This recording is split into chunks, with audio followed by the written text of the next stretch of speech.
Good morning. Am I audible? Am I visible? Can you just give me a heads up, thumbs up, anything?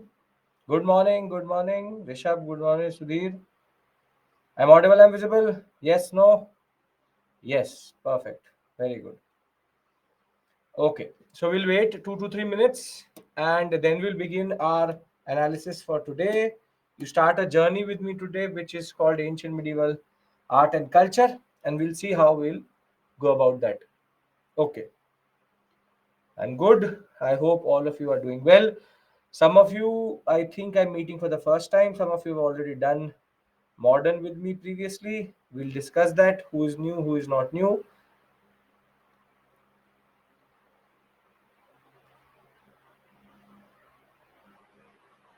Good morning. Good morning. If you're new to the class, if you've never taken my class, you just tell me once. You've not met me. I think Pranay is saying I've done modern. Good morning. Good morning. Sudhir is saying new. Okay, never seen me. Hi Mayuri, Nishab, new, Bhavna, new, very good, Indrajit, modern, Parikshit, new, modern, ordinary, modern, new. Okay, Chana Baswa. Okay, so which means that you would have done it with someone else. No issues, you will get a chance to do modern with me later also. Okay, you seen me in CNA, very good. Abhijit, you email me about that, or I'll give you my email ID. Don't worry, we'll get that resolved, not an issue. We'll wait 2 3 minutes, then we'll start.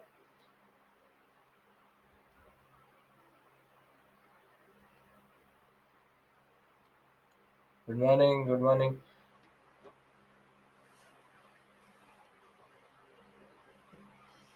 good morning.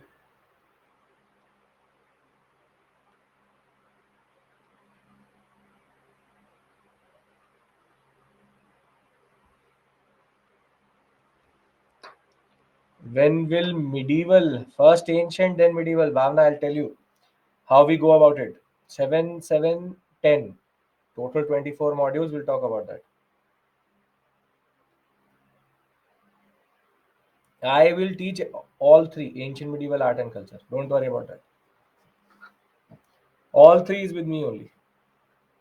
Except for the modern batches which you see is by Rohit sir, everything else is me only. Ancient, medieval, art and culture, world history, everything with me. Modern, post independence.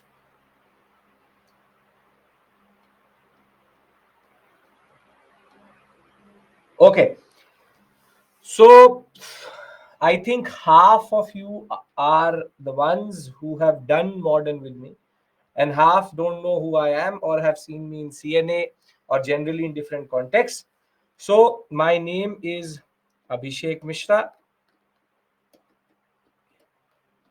and I'm going to teach you. And generally, I take, see, ancient, medieval, and art and culture is the journey which we start today.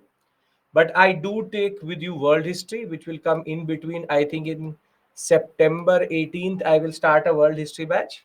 Other than that, in 4 batches, I take modern plus post independence also. So the modern batches are going to come, I think, in the month of November. I will be taking world history. Yes, I take everything. I take history as a subject. Basically, history is not one subject in UPSC, but six: ancient, medieval, art and culture, modern, post independence, and world history. So, except for certain batches of modern and post independence, everywhere else you will see me only.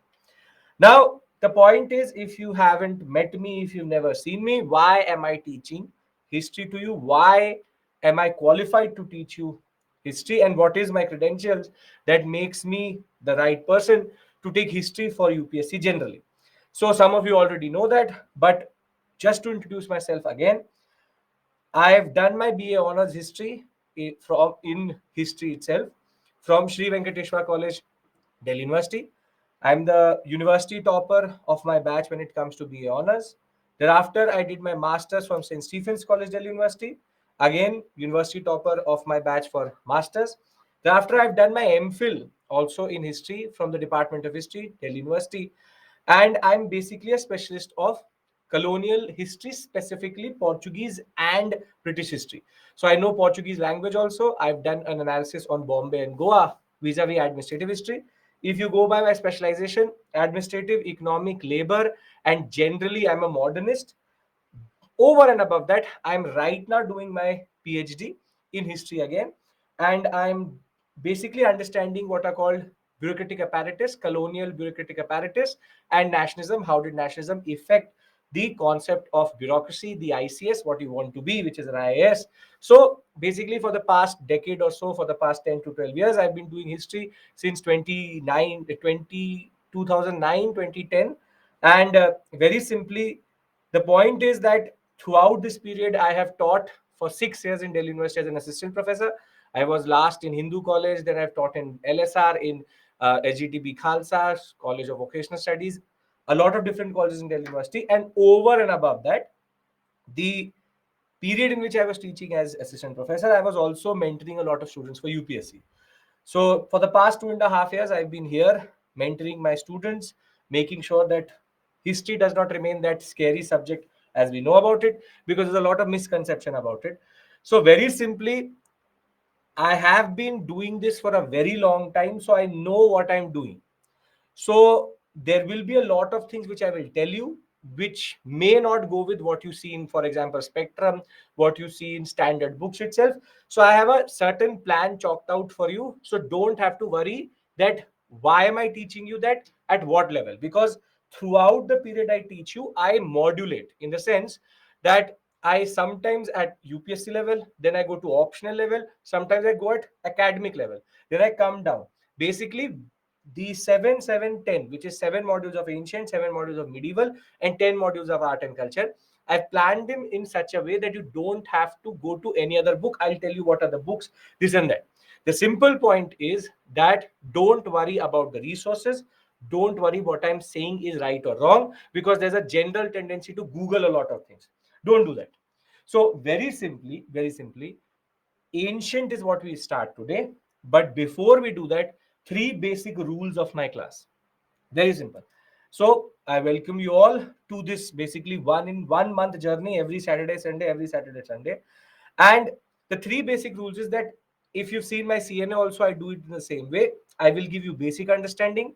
I will look at the PPT with you. And then again, we will summarize everything. But how I summarize in history is through timelines, which is quite important. And I'll tell you how we will do that generally. Second is, you feel free to ask any questions, not an issue at all. The simple point is that the questions should be towards the topic we are discussing. I'll repeat as much as you want. That is not an issue. And very simply, you should engage in class. If you are here live with me, you will have the calling feature also, as you know. Other than that, you should engage with me. You can ask me if you're not following. Some things are technical, some things are straightforward. Last but not the least is, I will tell you how to go about it. Don't open a book right now. I will tell you in the phase manner how to go about it. So first and foremost thing is, I know what I'm doing. Second, don't worry about the books. PPTs are more or less enough, but I will tell you how to go about it. Third is, the level will keep on modulating. I will tell you how we will go about that also. And over and above that, feel free to ask questions. If you are live with me for these 10 hours, engage, because that is how we understand each other. And it's a long journey. By the time we come to art and culture, I should know you better so that we can understand what is your journey. Are you understanding? Are you following? And there's a reason why I start ancient medieval first and then art and culture, that I will also tell you. So ancient history, don't worry. Ancient, I don't follow ancient, modern, previously only. See, don't worry about that. The problem is students, the approach is wrong. Ancient and medieval, you will start to understand better with timelines. Don't worry about that. You just be with me in these for 83 hours and you will see how it will automatically come to you. Okay. I have opened it previously. If you remember, I've done, I think, Calling feature has been used previously also. Weekend, I think modern history will come November. Not right now. Not right now. Is everybody comfortable? Can we start our journey? Because now I will start to go into the concept. Yes? Okay. So I would expect you to say yes or give me a thumbs up. This is the least I expect from you. I'll keep on asking you if you're following me. If you are, you just have to say yes. Okay. Weekday, Abhishek. Again, I am not sure. Would have to see. I get three more batches, but not right now. I think the morning batch is not with me. Okay. Right. So basic necessity, just say yes. Okay. Now, as I said, there are basically six parts to history generally, art and culture.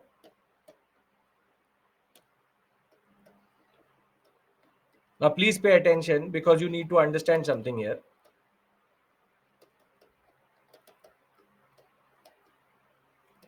Now, see, can anybody tell me, do all of them come in mains? Do all of them come in prelims? Or is there a division? No? So which one comes for only prelims? Because this is the first mistake which students actually do, which is that they don't know what comes in just prelims, in just mains, and both prelims and mains. World history, ancient medieval art and culture, modern except world history and post independence. Ancient and medieval only prelims. Ancient medieval, modern, post. Ancient medieval art and culture. See, very simply, these two are only PT, which is they will only come in the prelims examination. These two come in prelims and mains both. And these two come only mains. Very neatly, if you see, the whole syllabus of history is 6 subjects, 2 only PT, 2 only mains, and 2 PT plus mains. Now, this means that very simply, here we only expect MCQ questions. Here we expect MCQ plus subjective. And here we expect only subjective questions. Subjective means answer right. So the way you approach each one of them is also different, in the sense that there is something called factual, there's something called conceptual, and there's something called descriptive. So tell me, for ancient and medieval, where do we need to actually concentrate on? Factual, conceptual, or descriptive? Yes, we have to concentrate on factual but also conceptual, because concepts also come in the exam via MCQs. For modern and art and culture, we have to go for all three: factual, conceptual, descriptive, which is how to write. And here it is conceptual and descriptive. So the difference is that in world history and post independence, we don't go into factual too much. In ancient and medieval, we don't learn how to write an answer or go into the descriptive history itself. In modern and art and culture, therefore, the way we go about it is we have to understand all three aspects together. These two are sometimes more or less used interchangeably, but we believe that descriptive and conceptual are different. Conceptual understanding is equally important, because in ancient medieval, I will show you the questions next week when we've covered 2 to 3 modules, that basically everything is not just factual in that sense. This is the biggest mistake which students do. So if you first understand that we will be now concentrating on ancient medieval art and culture, and how ancient medieval has a certain understanding and art and culture has a certain understanding, I would like to now move towards the second part of this discussion: is how are we going to cover this whole period and what is the syllabus which the UPSC tells us. Can we do that? Yes? Okay. Now, see, ancient, medieval, art and culture. See, the biggest mistake which students do is that they actually started art and culture because they think that it comes in mains and prelims both. So what they do is that they pick up Nitin Singhania. And when they pick up Nitin Singhania, they pick it up and then they keep it back. And thereafter, only dust will accumulate over Nitin Singhania because every time you see that book, a certain type of fear will come. So many facts, I'm not able to understand what it is saying, or basically it is not getting linked to the larger story. This is a standard story. Then people will say, go and watch videos of random people who don't know what they're saying, that leave ancient and medieval, no need to do ancient and medieval, just do art and culture. In art and culture, also leave this part, only this comes. Standard things. So you will validate your behavior through certain information which is available on the internet, saying that basically we can leave ancient medieval and art and culture, certain parts, we can only do a certain part of it. Now, the problem is that the way you approach it is problematic, and that is why it is not making sense. For the utilitarians in the class who believe how many questions comes matter, see, you can expect 3 to 5 questions here, 3 to 5 questions here, not three, but rather 5 to 10 questions here, plus 2 to 3 mains questions. So one thing is very, very clear, that clearing this examination without doing ancient medieval art and culture is actually equivalent to suicide. Because if you're leaving 10 to 15 questions in 100 question paper, then you're already putting yourself on a back foot. You're on the back foot already. So very simply, if I add modern to it, total 20 to 25 questions will come in the examination. And whoever is actually asking you to leave history, go and basically tell them that you're asking me to commit suicide in the examination. I will not do that.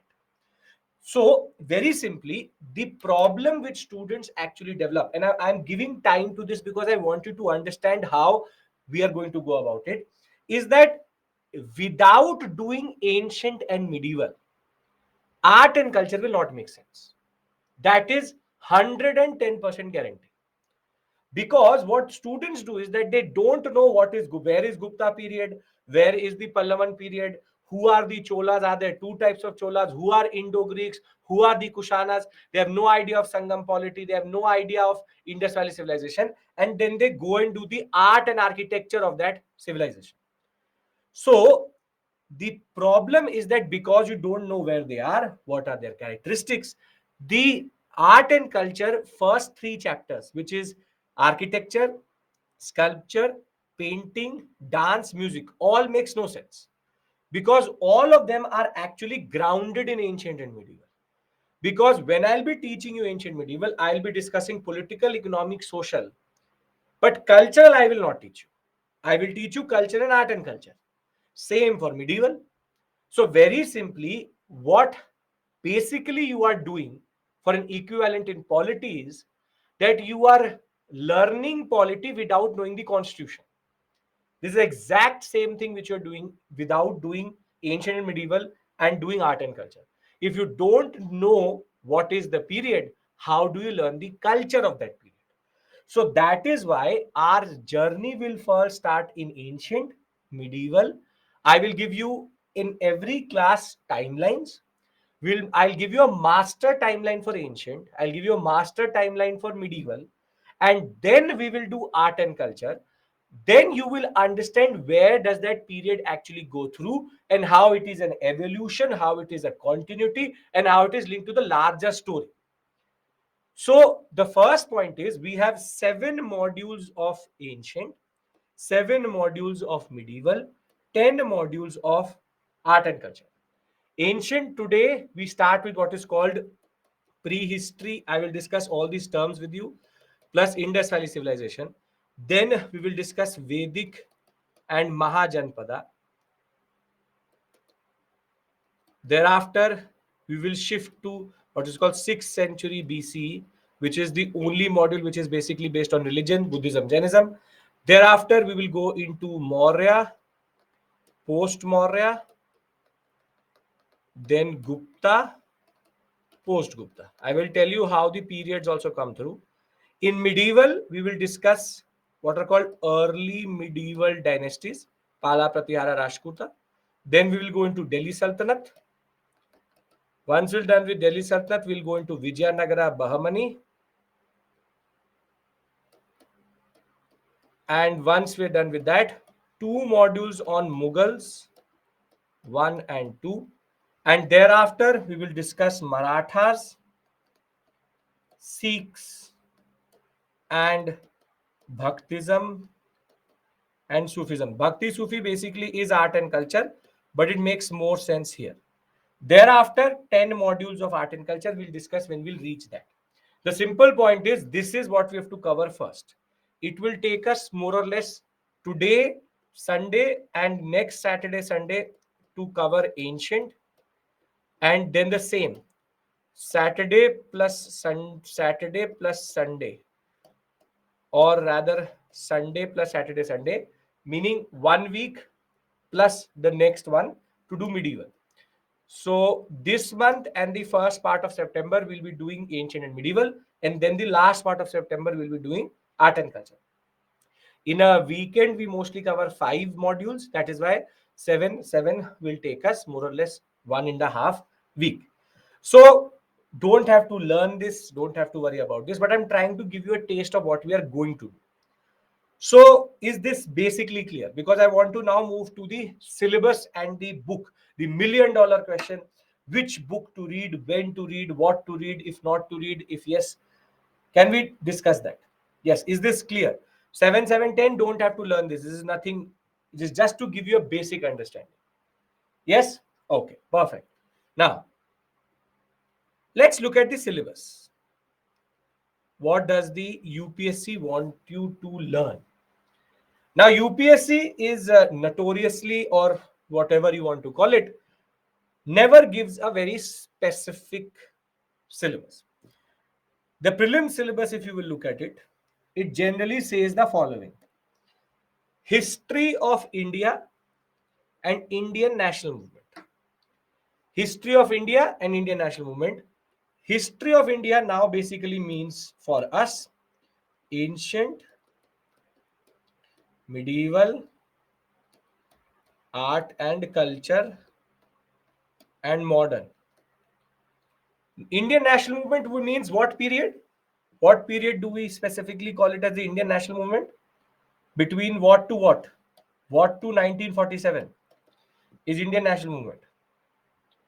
1857, 1857,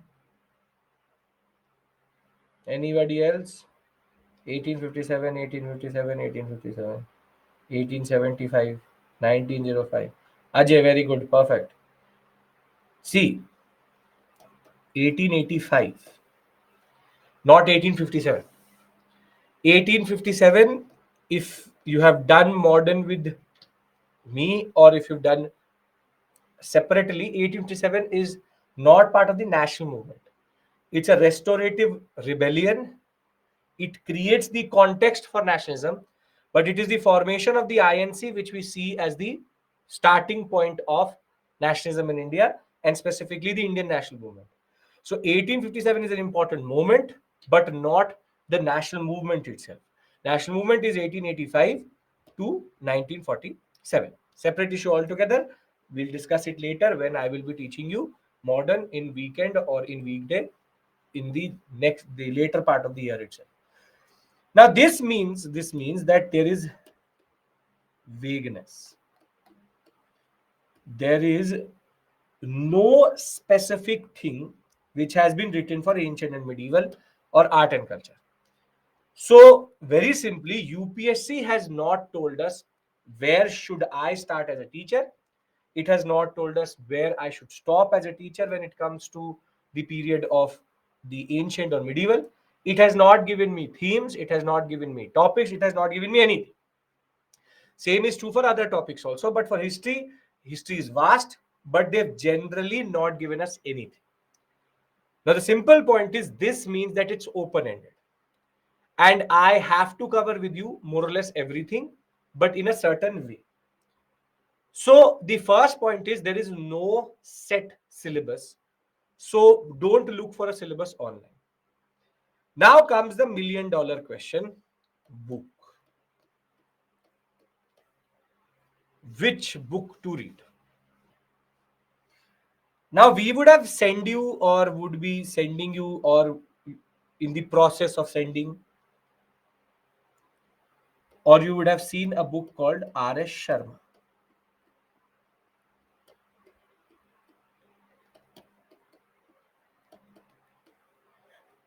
Now, very simply, the student who will just pick up randomly R.S. Sharma, again, this book will not make sense. Because the problem is that it was never written for UPSC. It's the old NCERT 1986 version, which was later republished by R.S. Sharma as Ancient India. Now, what I want from you basically is that you concentrate on the following. You have the PPT, which you will get in every day. 3 you will get: A, Part B, Part C. Then you have the NCERT new, which is 6th class and 12th class Part 1. And then you have this book called R.S. Sharma. Now, what I want from you is that you are going to very simply first cover the PPTs with me. Then I want you to read the NCERTs. And then the third thing which you do is go to R.S. Sharma. And here you are not learning, but only reading. There's a difference between learning and reading, in the sense that when you learn, you basically put in the time to understand the facts and revise. When you read, you just go through the material generally. So, very simply, the PPT is the anchor on which you will read other things. Now, with regards to the new NCERTs, the 6th class NCERT and the 12th class NCERT, there are basically the total number of NCERTs are like this: 6th class, 7th class, 12th class Part 1, and 12th class Part 2. See, this and this is ancient. This and this is medieval. Art and culture books I will discuss with you when we reach art and culture. Very simply, this is the way you read it. First you read 6th and then you read 12th Part 1. Then you read 7th and then you read 12th Part 2. Are passed. The simple point is that this only has to be read after you've done the PPT. So don't have to hurry. If you are with me here, we are going to discuss everything. We are going to generally summarize and understand everything in the way we should. So is the book issue clear? That what do you need to do with regards to the books? Yes. See, Namita, 8th class and 12th class Part 3 is basically modern. 11th class and 9th class are actually world. But I'm not going into that. I discussed that when I will teach you there only. Tarun, the resources is PPT plus NCERT plus R.S. Sharma and Satish Chandra for Medieval India.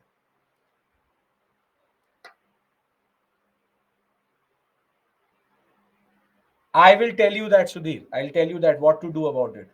If you don't follow RS Sharma, don't worry about that. See, one of you asked me that should we read topic wise after class is over. See, in every PPT rather, I have something like this. This is module number 1. Very simply, I have pointed out that from RS Sharma, which are the chapters which are relevant, from 6th class, which are the chapters which are relevant, and from 12th class, which is the chapter which is relevant. This is like a key for you because there are multiple books and the search. For example, the first 6 chapters of RS Sharma is useless. So what I've done is that in every module before we start, I have pointed this out to you, what to read from where. Once this module is over, you can go and read this and this. You cannot completely do the PPTs. PPT has to go with bare necessity NCRT. PPT plus NCRT is the bare necessity. That is the given thing. You can't ignore the NCRTs because that is the way UPSC tends to argue and it is asking questions.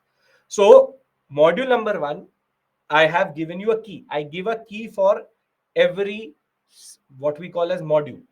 If there's a second module, I will tell you from RS Sharma, from 6th, from 12th. This is there. So don't have to worry about this. Everything is sorted. Everything I have simplified to the point that everything will make sense.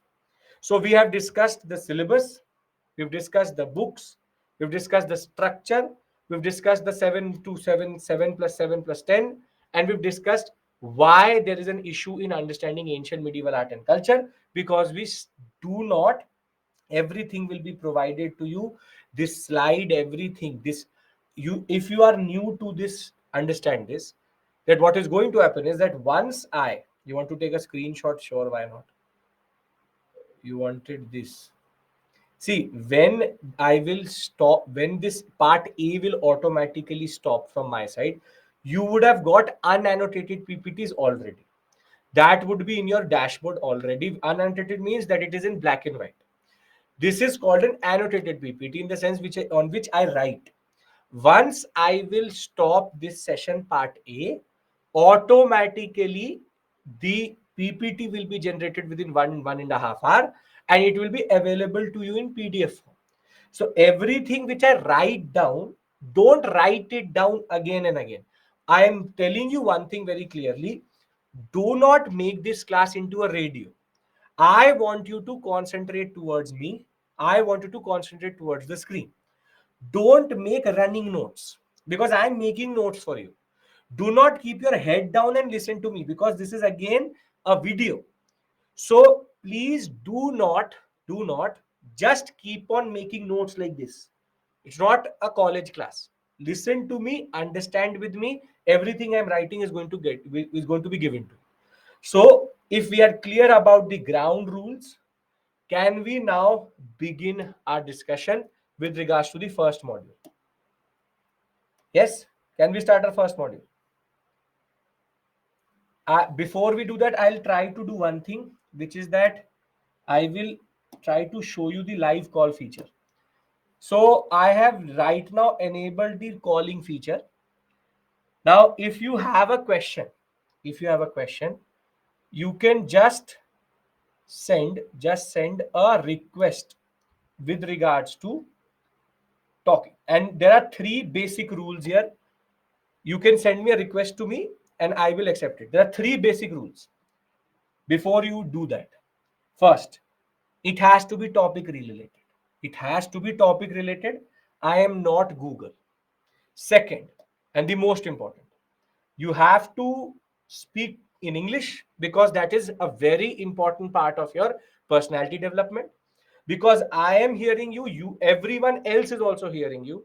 You have to be coherent. Second, as I said, English first, topic related. Third, don't misuse it. Because if you're misusing it, then you're misusing it for everyone. So if there's a specific doubt related to the discussion I've had till this point, you ask me. Any other technical issue, that I will give you my email ID, you email me. So if you can follow these 3 rules, then I would be happy to take the calls. Have to be coherent, have to speak in English, and more than that, has to be topic related. If there's logistical issues, if you've not received certain things, that we will figure out other than the class itself. Agreeable? This is not a radio show. Remember, sir, it's my birthday. Wish me happy birthday. Not a radio show. It's specifically to make sure that if you're live with me, and I encourage you to be live with me because some of you just watch the recorded session. But if you're live with me, I expect that you interact with me. Okay. So Shahnawaz wants to talk.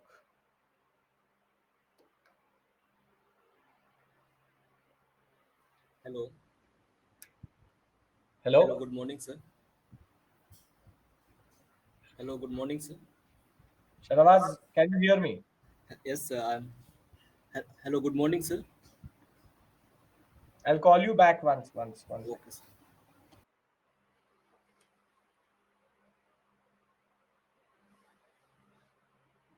Was anybody able to hear Shahnawaz? Yes, no? Yes. So it was only me that I was not able to hear. Uh, one second. Shahnawaz, I'm calling you back once. I would have to change the input here. Yes, now I can hear you. Shahnawaz, send a request again. I'll call you. Tarun has called.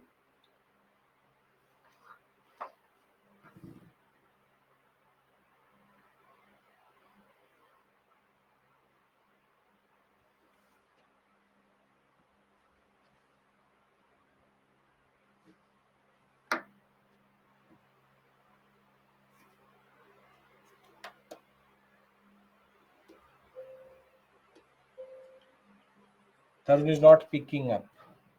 Okay.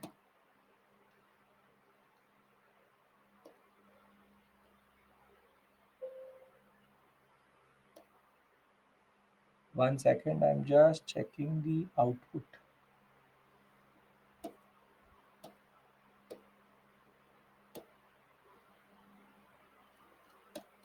I have Parikshit Tarun.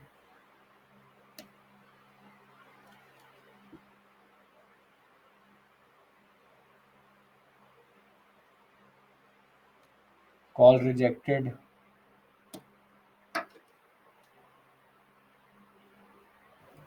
Hello, good morning, sir. Shahnawaz? Yes, you are audible. Sir, Acha, it's my speaker isn't working. My speaker isn't working. I can hear you, but from my CPU. Okay, I'll get this sorted. Shanavaz, don't worry. I'll get this sorted. I'm just calling somebody. Yogendra, Saksham, Shanavaz. I'll get this sorted. 1 second, so that I can actually hear you. I have speakers here. If you can see, I have speakers here, but they are basically not working right now. okay, So I'll sir. get this sorted. Give me 1 second. Huh? Okay, sir.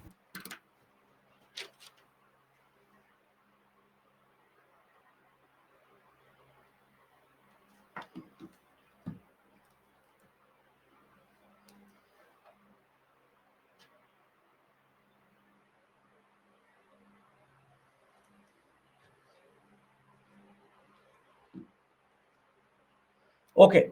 Meanwhile, what we can do is that we can go forward. I'll get this sorted vis-a-vis.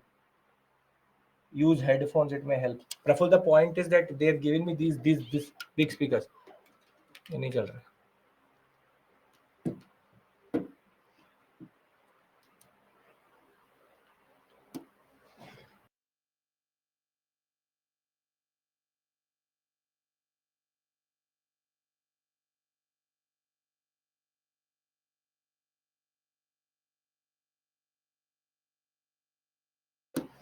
Okay, now we can do it. Yogendra, Saksham, Tarun, Parikshit, Shanavas, call me. Sorry, I just Tarun first.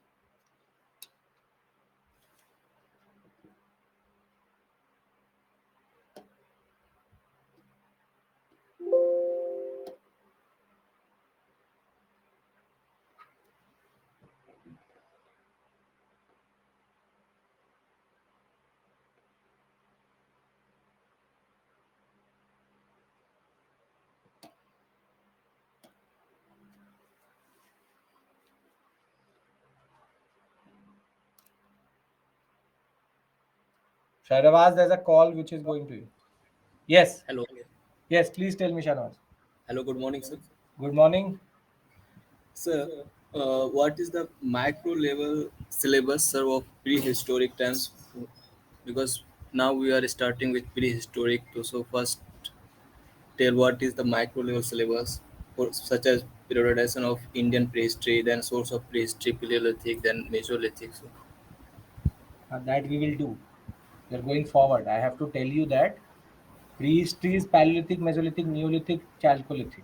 Thereafter, proto-historic. That we will discuss. The micro history of what we have to do, that's a separate issue altogether. Anything else? and sir, you have saying that sixth class and 12th class NCERT, sir. So it is necessary to read NCERT or RS Sharma is enough. No. See, NCRT has to be read. Irrespective of R.S. Sharma, new NCRT has to be read. PPT plus NCRT, if you have the time, then go to R.S. Sharma. That I will discuss with you. R.S. Sharma is the last thing, but new NCRT has to be read. And sir, I have one doubt with respect to many my seniors said that from ancient history only 2 to 3 question has been asked in UPSC. So Hmm. you can escape ancient history and medieval history. So So, ठीक है. So, let's do one thing. Let's skip ancient. Let's skip medieval, and let's straight away start with Dravida architecture. And in Dravida architecture, I will say that it evolved from Pallava period. Now you tell me, where does Pallava period come through? This Pallava is the period, problem. This is the yes. problem. If you skip medieval, if you skip ancient for 3 to 5 questions, then when I say Pallava, when I say Mahendra Varman, when I say Narsim Varman 1, Narsim Varman 2, it will not make sense. So seniors, if they are seniors, very good. My respects and my whatever it may be, don't listen to them. Because if you will skip ancient and medieval, what will happen is very simply, you will stop understanding art and culture. And art and culture is important. So we are not going to do that. We are not going to do this basic suicidal attempt. Ancient medieval, 3 to 5 questions. Last time, this 2023 paper, the 5 questions which came out of ancient and medieval were extremely easy. 5 easy, straightforward questions were there. So it makes no sense to leave it also. Okay, sir. So And you sir, can. in Hmm. and in previous best, we were not discussing about geographical distribution and characteristics of prehistoric times.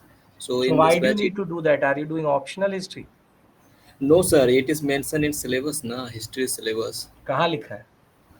Sir, I have downloaded the micro level syllabus of history, and From in which this website? it's yes sir. From The which in website? This is the UPSC syllabus. Where does it say geographical distribution? Though we have done geographical distribution, I will tell you Mesolithic, Neolithic sites, Paleolithic sites, where are they and this and that. But where in the UPSC syllabus is it written?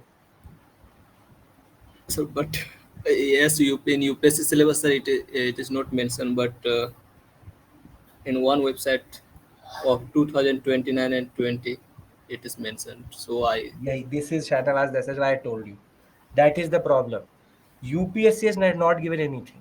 You have downloaded from some website, whatever it may be. My respects to them also. The simple point is that if it is not, see, UPSC is not mentioned anything. Geographical distribution, what you mean by geographical distribution is this, I think, which is that which site is where. I'll show it to you also. This is what you mean by geographical distribution, that this is Hathanora, Odai, the concept of where the site is. This is geographical distribution according to you. Yes or no? yes sir. So ये तो कर तो रहे हैं. We are doing this in class. But the point is, this is optional level. Optional, you need to know geographical distribution. You have most probably downloaded the optional syllabus, because optional syllabus is very very detailed, not GS. So that's a separate issue altogether. ठीक Okay है? sir. Okay Okay. sir, thank you so much sir. Thank you, Shana. Thank you. Okay. Rafia.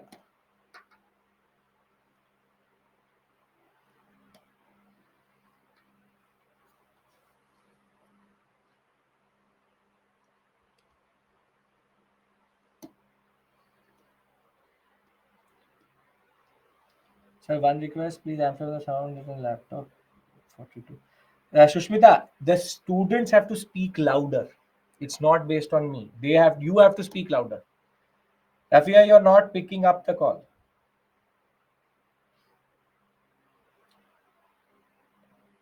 Call cancelled. Okay, Yogendra.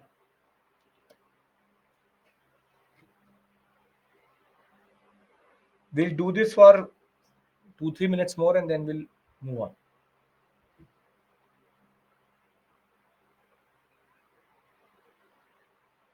Yogendra, again, a call is going to you. So the students who are speaking have to speak louder because where to call, you can go into the doubt section, it will show you a calling feature. Yogendra again got cancelled. Sachin. See, it's showing ringing to me. So it should be in your doubt section chat in the side, it should be ringing or incoming call should be there. I'll do this 1 more minute and then we'll move on. Again, Sachin ringing, not picking. Some Indrapreet has said some toppers say about old NCRT. Is there any difference? See, very simply, whilst we are again trying to connect to our phone of friend here, uh, Indrapreet, old NCRT, R.S. Sharma, Satish Chandra, and Bipin Chandra are nothing but the old NCRTs. If you're reading these three, you're reading the old NCRT 1986 one. The same thing. Okay. So for some reason, you guys are not able to figure it out. Shahnawaz was able to pick the call. Yogendra, you're again not picking up the call. The simple point is we'll now go back to what we are doing. But I hope you got a feel of what is basically happening. History option can be self-study. Parishit, that is on your level. If you're from the honors, then you can do it. Then if not, you will need some understanding. You get a feel of what I mean by calling feature. Yes or no? You get it, right? You can call me. I'll keep on doing this whenever we are going to end a certain section so that you can collate. My very important suggestion to you would be note down your queries, and once I ask you to call, you can ask me them in the end. Some of the queries may be answered throughout the session itself. If not answered, I'll be happy to talk to you. Yes? Clear? Can I now start the module? See, if you're calling from your laptop, then you need headphones because then you would have to accept the call. Most of the, if you're calling from phone, it should work. I've seen this work and it works. So it works. If from laptop, if there's an issue, you can just use your headphones, it will be better. Okay. Now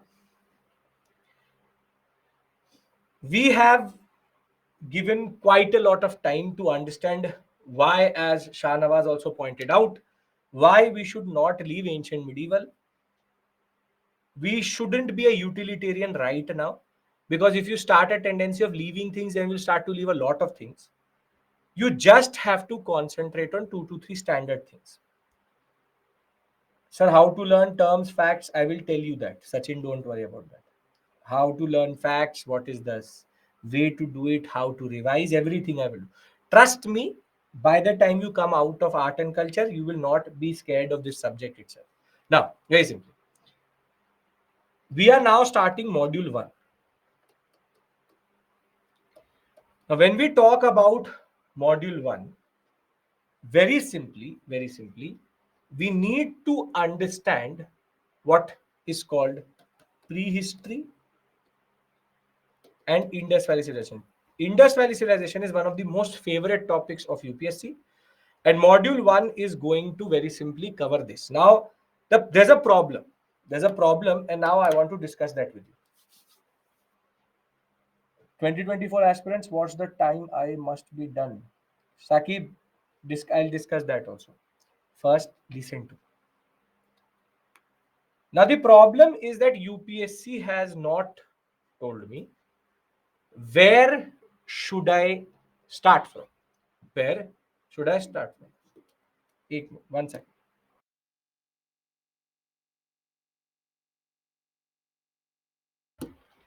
So UPSC has not told me where should I start from. Now, very simply, I need to find a place where my syllabus starts, because ancient can go back as the Big Bang, which is the formation of the universe, to the dinosaurs, and to the early man. The point is, we don't know where we start. Where we start. So, very simply, the first thing which I'm going to do with you is we'll understand three terms. We'll understand three terms. One is called prehistory, the other one is called proto-history, the last one is called history. And you also have to understand the concept of BCE and CE. The concept of BCE and CE. What is this BCE and what is this CE? Because what students first don't understand is how is periodization in history done generally. So there are certain terms: prehistory, proto-history, history. What do I mean by that? Now, in order to understand this, now I am going to a level which is basically academic, in the sense I could have done without it. I could have not told you what is prehistory, proto-history, history. I could have told you PCC. But I'm trying to make you understand something fundamental to history so that your understanding of history is not distorted. So now what I want from you is a little bit of attention so that you can actually understand the way all of these things work. I have to reach at Paleolithic. But in order to tell you why it is Paleolithic, why is it called Paleolithic, what is the concept of Paleolithic, I need to first explain to you the concept of proto-history, prehistory, history, and the very simple concept of CE and BC. In the next 2 to 3 minutes, I'll just take a short break because I would need to change the studio. So thereafter, there will be no disruption. But I'm giving you a heads up already that I will, in the next 2 minutes, just take a small break for 5 minutes because I need to change the studio. Very simply, the concept is very straightforward. The concept is that history as a subject. How do we write history? How do you write history? If I ask you as a historian to write history, how do you write history? What are the types of sources which are there? Okay, history is his story. So then what about the women in class? It's not her story. Discovery, time period, archaeological sources, Abhinav says. Very good.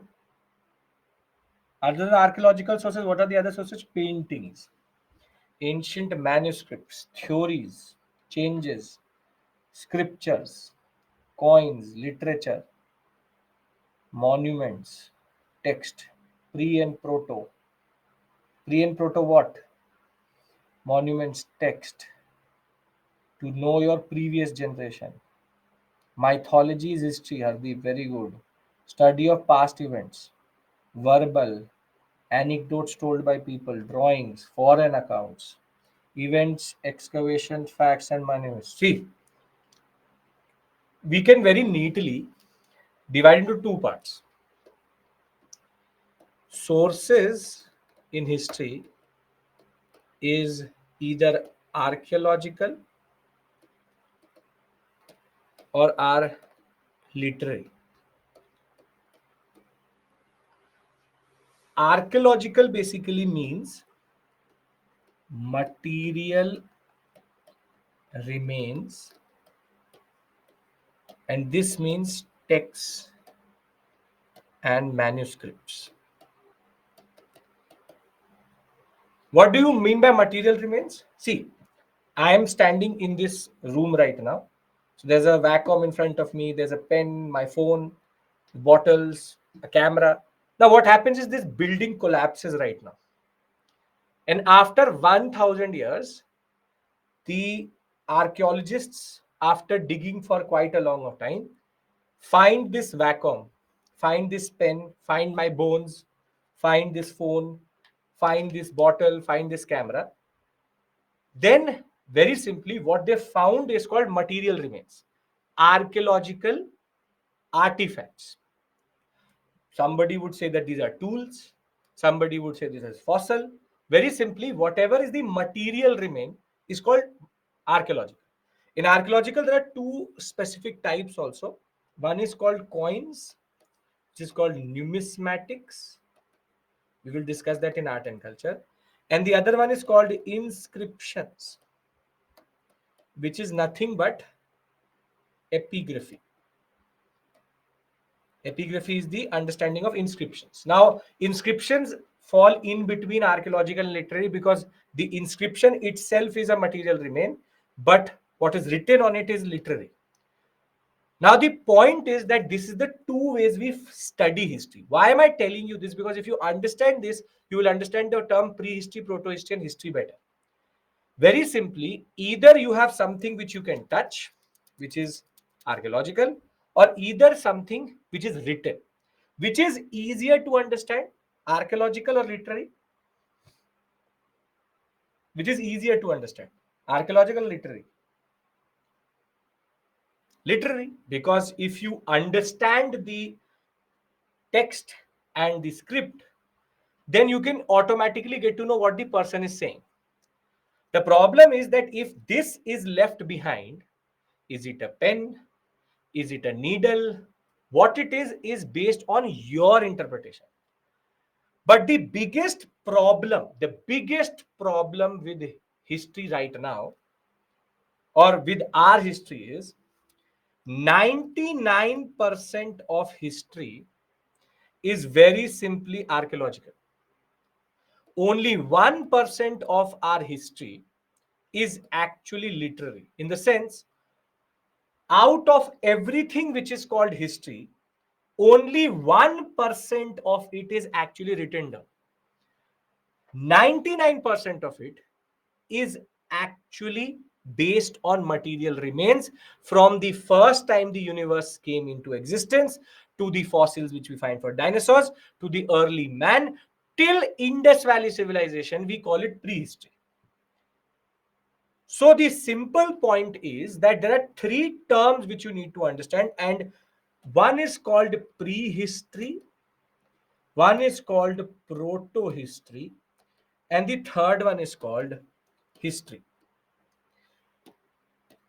Prehistory is all sources are archaeological, in the sense no texts have been found.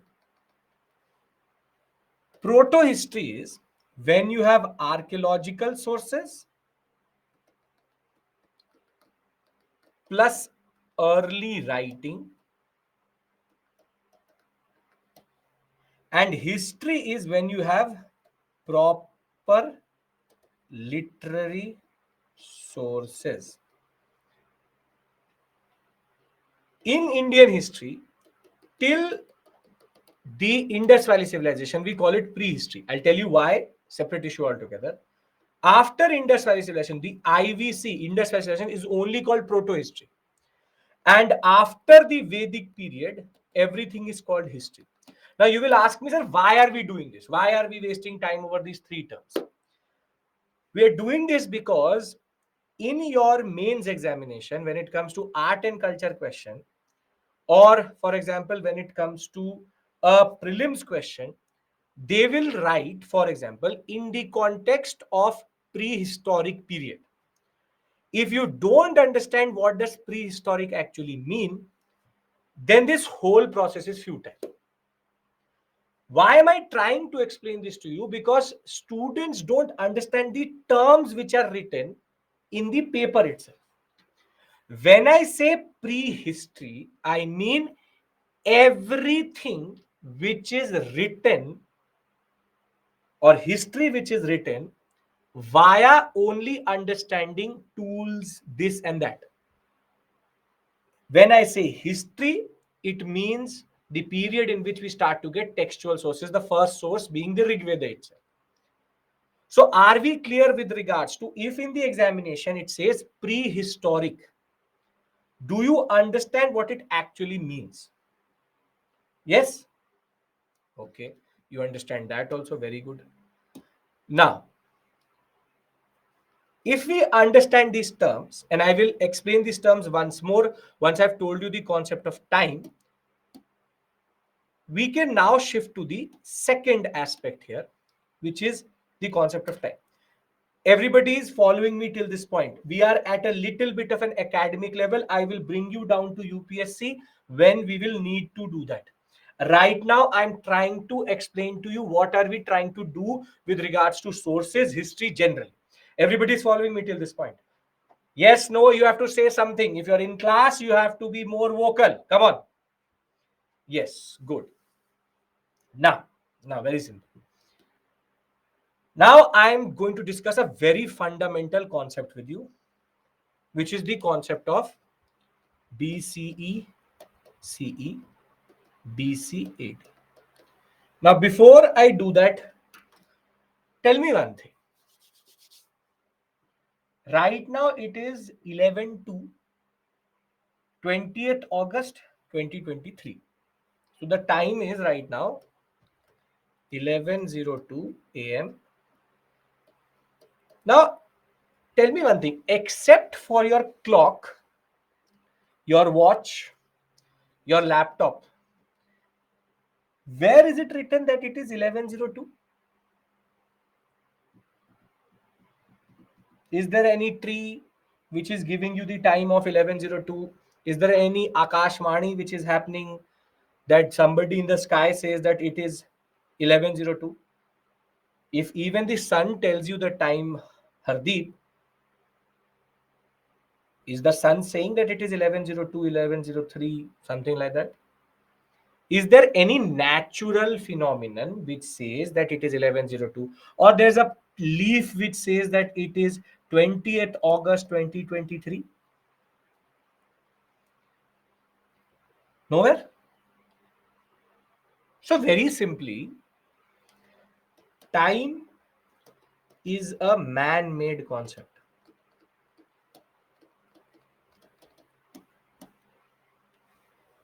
Time is a man-made concept. That if I say that it is 8 p.m. and we all agree to it, then it is 8 p.m. If we all say that it is 1010001, then it is 10001.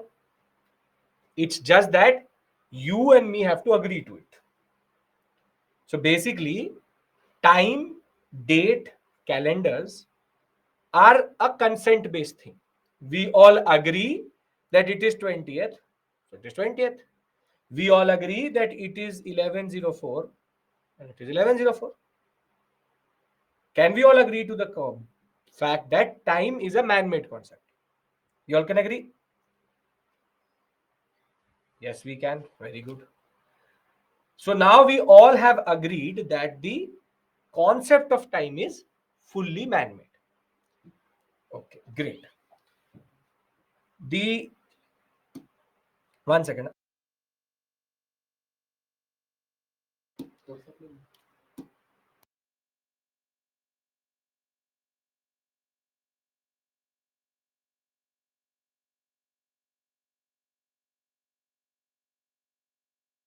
Okay. Now we all have agreed that time is a man made concept. We all have agreed to it. Now,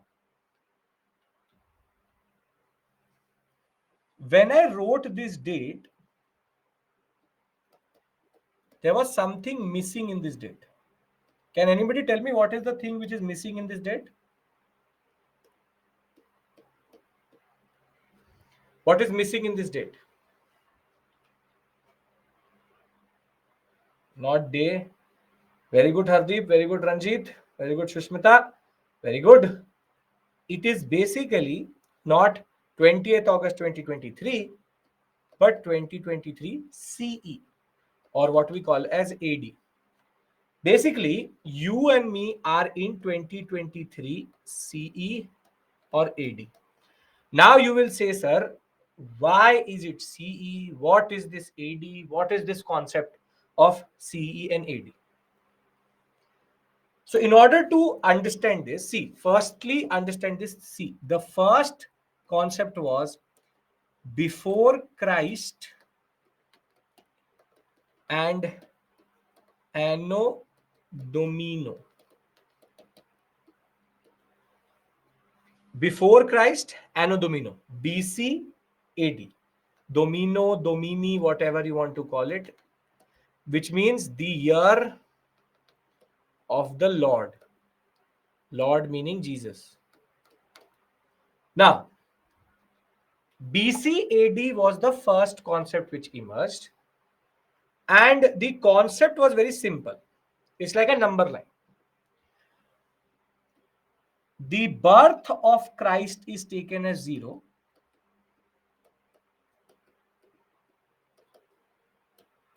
and anything which happened before it is called BC, anything which happened after it's called AD.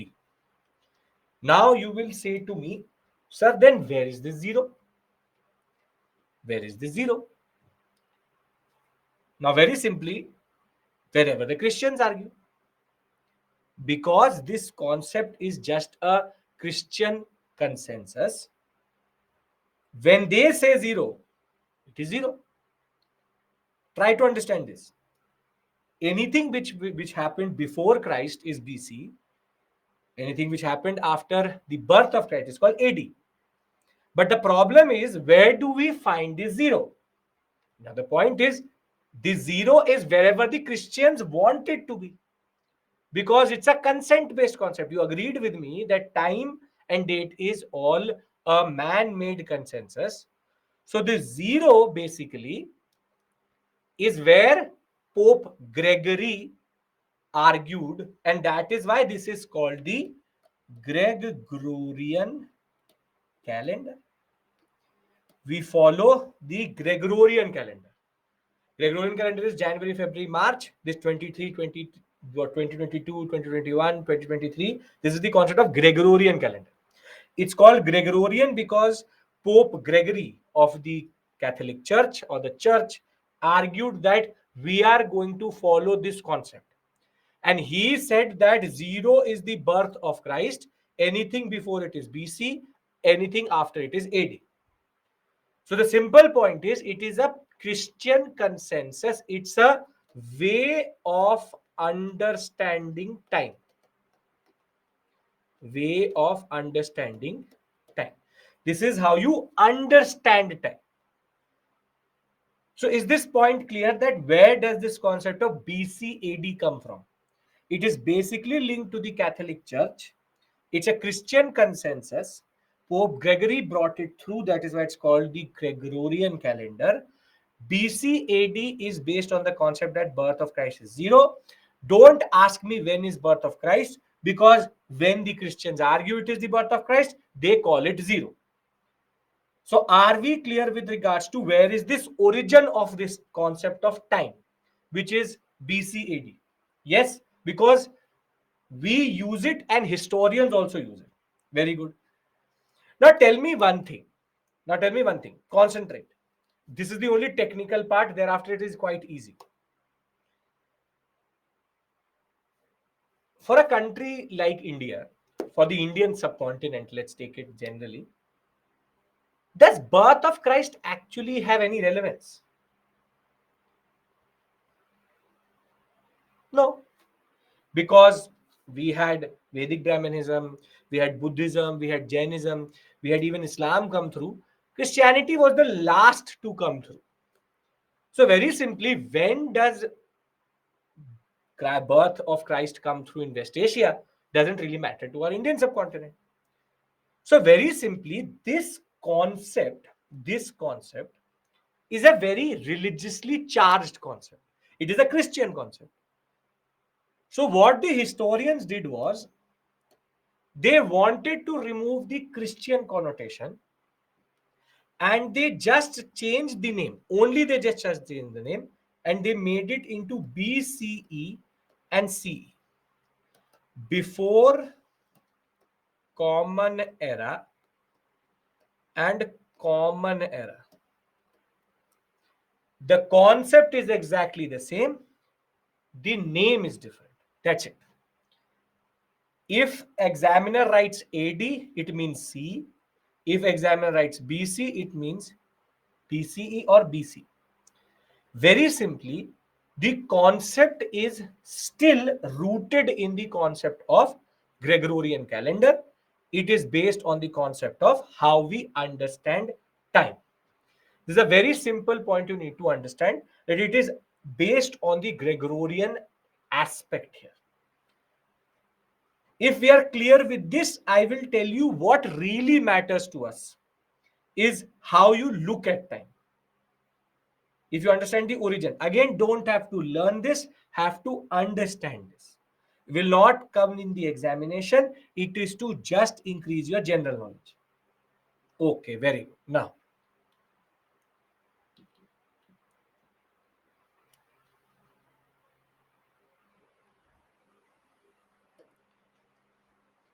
the concept of time, somewhere I heard, no, AD is not after death.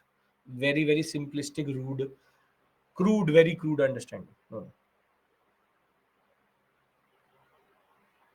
For ancient, not Bipin, Areshan. Okay. Please pay attention. This is where the application comes through. See, in BCE, if you are at 5,000, then you are at 2,000, then you are at 100, then you are at 0, 100, 2,000, 5,000. This whole thing works like a number line. -1, -2, -3, -4, 1, 2, 3, 4. Whenever you write the date in BCE, you write the bigger value first and the smaller value second. Whenever you write CE, you write 2000 to 5000.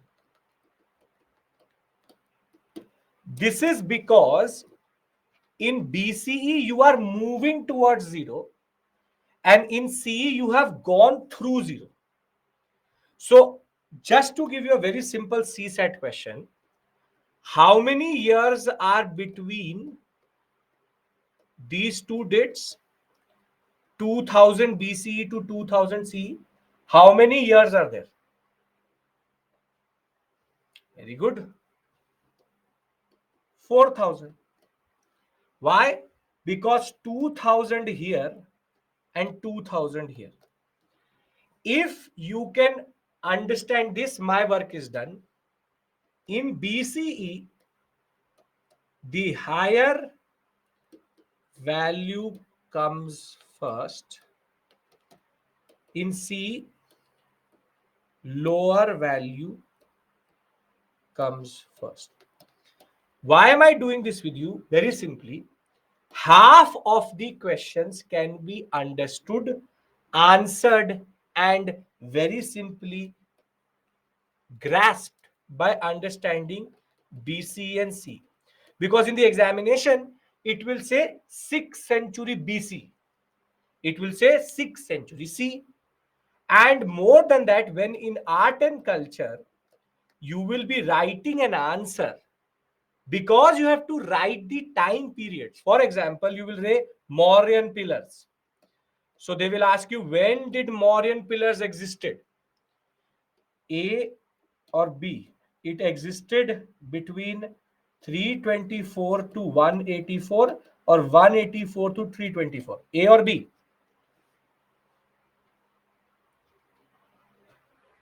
Very good. Very good. This is BCE.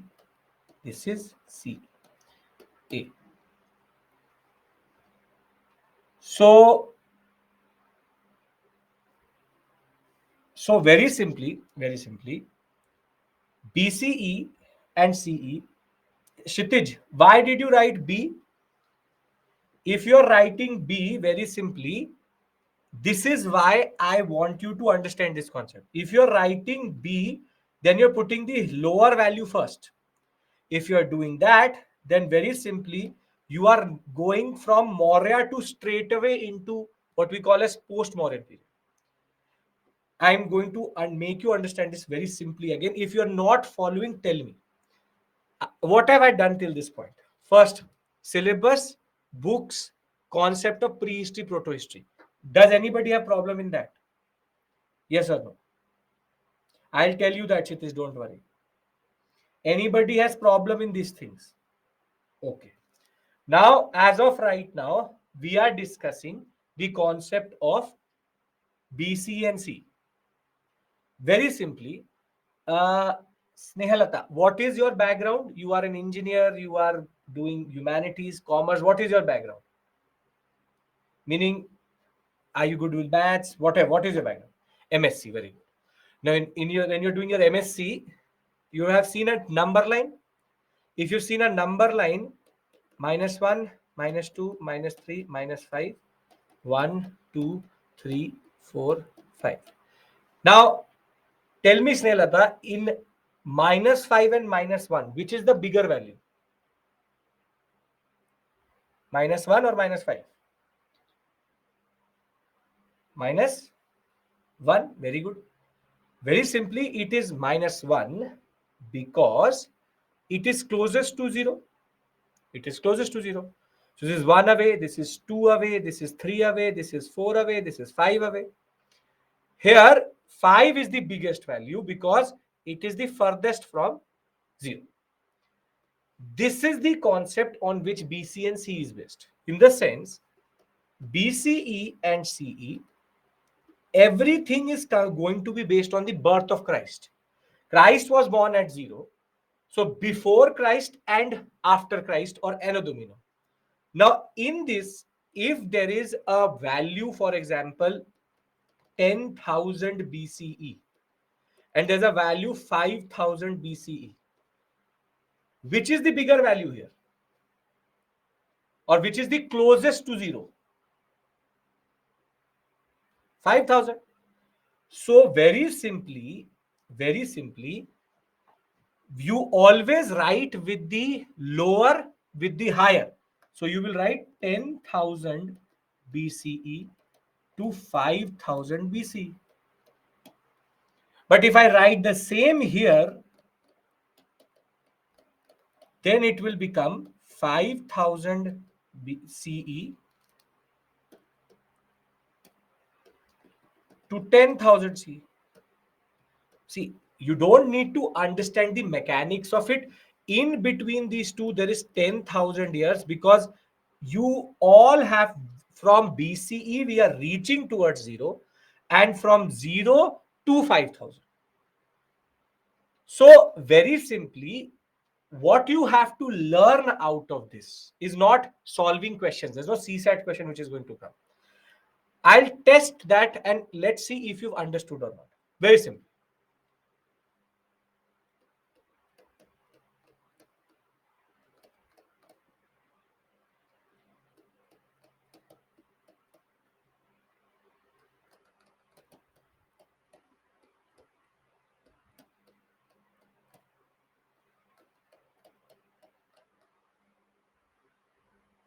You mean history of BC is recorded from BC towards left? Yes, in a way, Saurabh.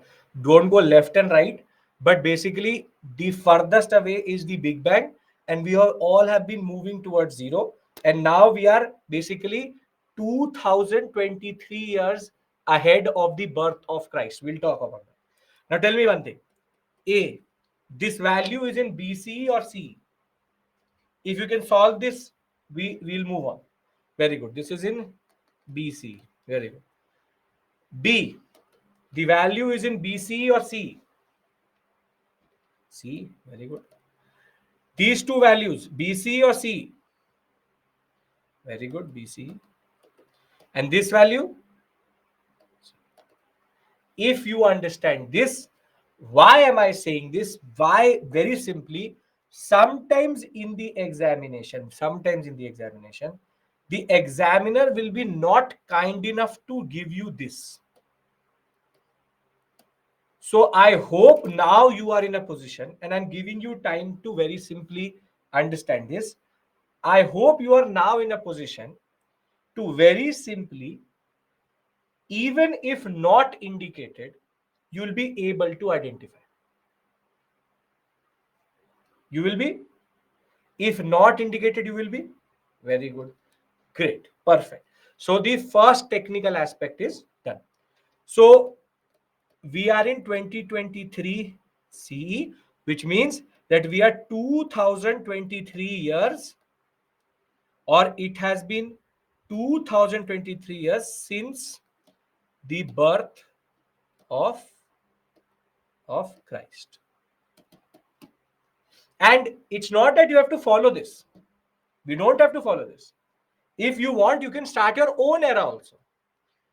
You say that 2023 CE is 01 Abhishek era. So I will call it 01 AE. We all have to agree to it. That is it. Because time is a man-made concept, if a number of people start to agree to it, you can change the calendar also. So you call it Abhishek era, Sudhir era, Himanshu era, Kalyani era, Saksham era, Sushmita era, whatever era you want to call it.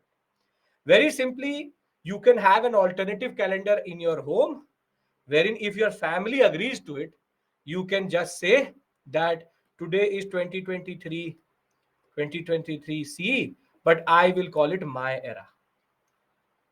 Consensus होना चाहिए. That is the most important thing, which I don't think you will have with your siblings, because they will say we want our own era. What I mean to say is, this is how calendars are made. Calendars are made on a basic point and thereafter going back and forth. But for me, the process is not important. What is more important is if you're able to identify. If you are, then I'll move to the second part of the discussion. Once we're done with the second part of the discussion, I'll give you a break, because every 1.5 hours, I'll be happy to give you a break, not an issue. See, and that is why people say na, that once I will clear UPSC, my era will start. Mera time aayega, apna time aayega. That concept of time is based on that only. Okay. Can I shift? Anybody wants to ask something fundamental? Are you sitting there thinking, what am I doing? What A, B, C, C, D, B, D? Is everything clear? Because all of this, nobody is going to teach you. You will not find it in books. This is basically, I'm teaching you at the level of academic, a BA honors level I'm teaching you. Okay.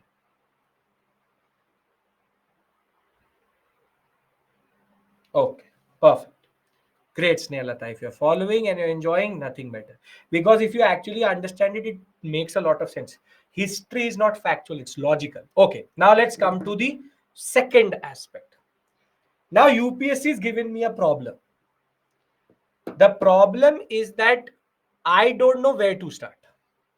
I don't know where to start. So, in geography, you would have for sure done this. If you haven't, I'm showing it to you. This is called the cycle of, or what we call geological time. Geological time. Geological time is basically the time or the age of the earth, the universe, the Milky Way, everything which is around you.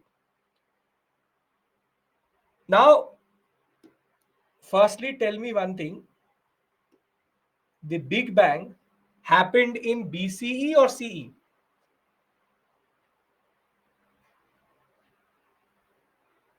BCE. Very good. Great.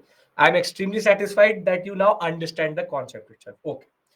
So the Big Bang happened in what is called 13.6 or 13.7 billion years ago. But the problem is that there are no archaeological sources. So I can't start here. Now, what you need to note here also is that geological time is divided into further smaller parts. See, the biggest unit of time in geologics is called eon. Eon is billions of years. Think of it like this: kilometer, meter, centimeter, millimeter, nanometer. Eon is the biggest unit. Then you have era, which is several millions of years. Then you have period, and then you have epoch, and then you have years or age. So I can't start in eons because very simply I don't have sources. Then I come to the extinction of dinosaurs or the age of dinosaurs. But again, I have fossils. But are you and me a dinosaur? No. So learning the story of the dinosaur may be interesting, but gives nothing to you and me. So our story, not probably not, we are not, our story starts here, which is called the quaternary period. Forget the period. It's called the Pleistocene epoch, which is close to 2 million years ago. So very simply, I have finally found, after brainstorming with you, my starting point. My starting point will be 2 million years ago. Million means lakh, 10 lakh. So 20 lakh years ago, or 2 million BCE.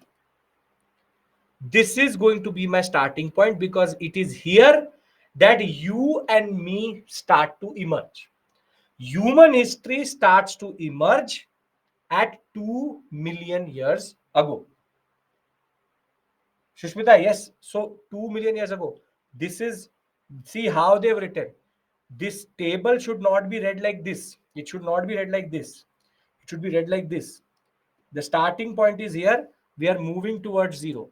So this would be 13.6 billion BCE. So we are now coming to 2 million BC. Don't forget that. Zero is towards this area. So most of the students read it top to down. That is how you read a table. But this table needs to be read the other way around. Okay. Now we come to 2 million years ago, 2 million BC as my starting point. Now, what are you and me? What is the technical name which we have? What are we? Humans? Very good. But what is the technical name which you have? You and me are basically Homo sapiens. We are Homo sapiens. If to be very precise, Homo sapiens sapien, but we don't have to go into that level of anthropology. Now, if for an anthropology student, this is going to be extremely interesting. And for you, I'm introducing basically physical anthropology to you. This is called anthropology. For anybody who wants to choose anthropology, it's called physical anthropology, which is to understand the way we live. Anthro. Now, we didn't fall from the sky like this. I'm not muted. You can hear me, right? Nikita, refresh if there's an issue. Refresh. Yeah.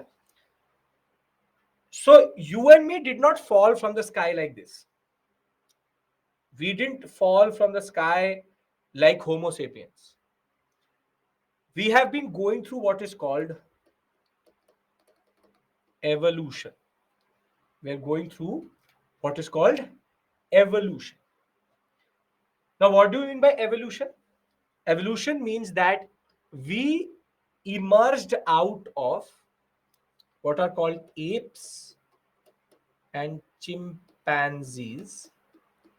If you want to call them early monkeys, if you want to call, but monkey is a different family altogether. Apes and chimpanzees evolved into Australopithecus family, and the Australopithecus family became what is called Homo family. Now, obviously, don't have to learn this. Australopithecus ghari, Afarensis 3, 4. Then comes the first member of our family, which is called Homo habilis. Homo habilis. Now, see, Australopithecus had all ape-like features, which is that they used to walk on all fours, which is that you don't need to know the scientific name, you don't need to go into the community, you don't have to go into these. I'm just trying to explain something to you. Understand? I'm trying to find the starting point and why are we doing it. Don't have to go into anthropology. No, anthropology optional. Basically, I'm teaching right now. See, Australopithecus used to walk on all fours, which is that on your hands also and your legs also. You would have seen how a ape walks or how a monkey walks. They walk on all four of their limbs. That in turn led to the evolution, and evolution happens because of the way the environment changes and something else which I will tell you, which is called cranial capacity. Separate issue altogether, I'll tell you that. But Homo habilis, habilis means handyman. The first thing which our family got, which is Homo family, is thumbs. This is called Homo habilis' most important feature.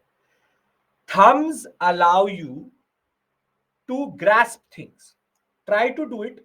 If there's something around you, without using your thumb, try to grasp it. And you will realize that your grasping power is extremely low and you can't actually do anything. Only when your thumb holds something, your grasp becomes better and you have a lot of what is called dexterity. I can hold this pen just because of the fact that the the thumb is holding the pen very properly.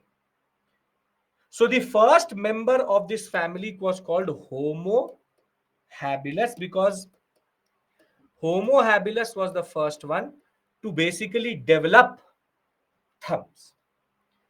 Then came Homo erectus. Homo erectus had the most important feature which you and me have today, which is that we stand straight. We are bipedal. Bipedal means we are only on two limbs. We stand straight and we got what is called this S-shaped, what we call a spinal cord. The spinal cord which we have today is S-shaped, which allows us to stand straight.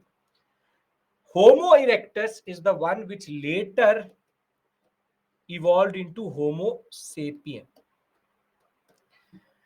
Now, the point is, how is that we are evolving? How is that we can study these different families or different what we call as species? And very simply, the better we became, the better body shape we got, the bigger brain we got. And herein comes the concept of everybody's following me till this point. We started from apes and chimpanzees. We became Australopithecus. Then we became what is called Homo family. The first member of our family is Homo habilis. And today we are what is called Homo sapien. We have gone through 3 generations of evolution.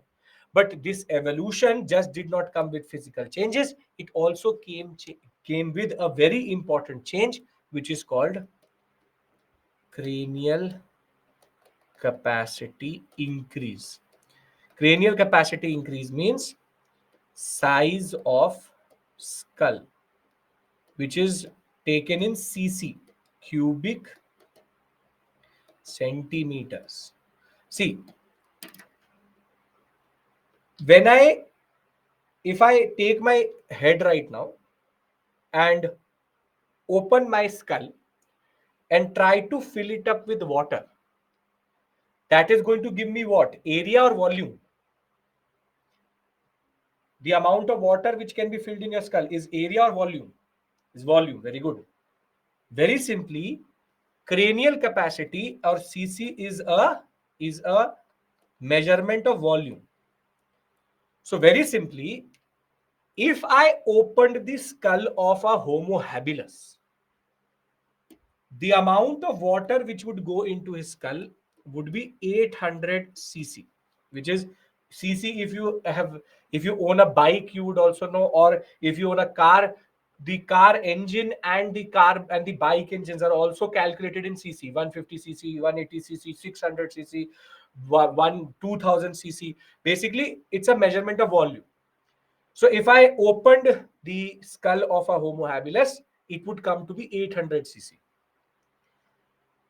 Now, that's a small brain. It's a small brain. But if I then open the skull of the Homo erectus, it would come to 1200 cc. And if I opened your and my brain, it would come to 1400 to 1450 cc. Basically, with evolution, cranial capacity changed. But now that gives a very important question. With better, bigger brain, our ability is changed, which is called cognitive ability. Which is called cognitive ability. Cognitive ability is the power or sense to understand something.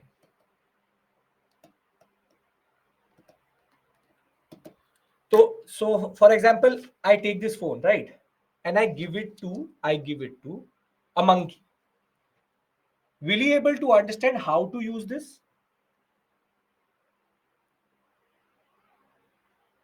No? Very good. But if I take this phone, I know what to do with it. So whose cognitive ability is greater, the monkey or mine? Mine? Yours? Basically, my cognitive ability is higher.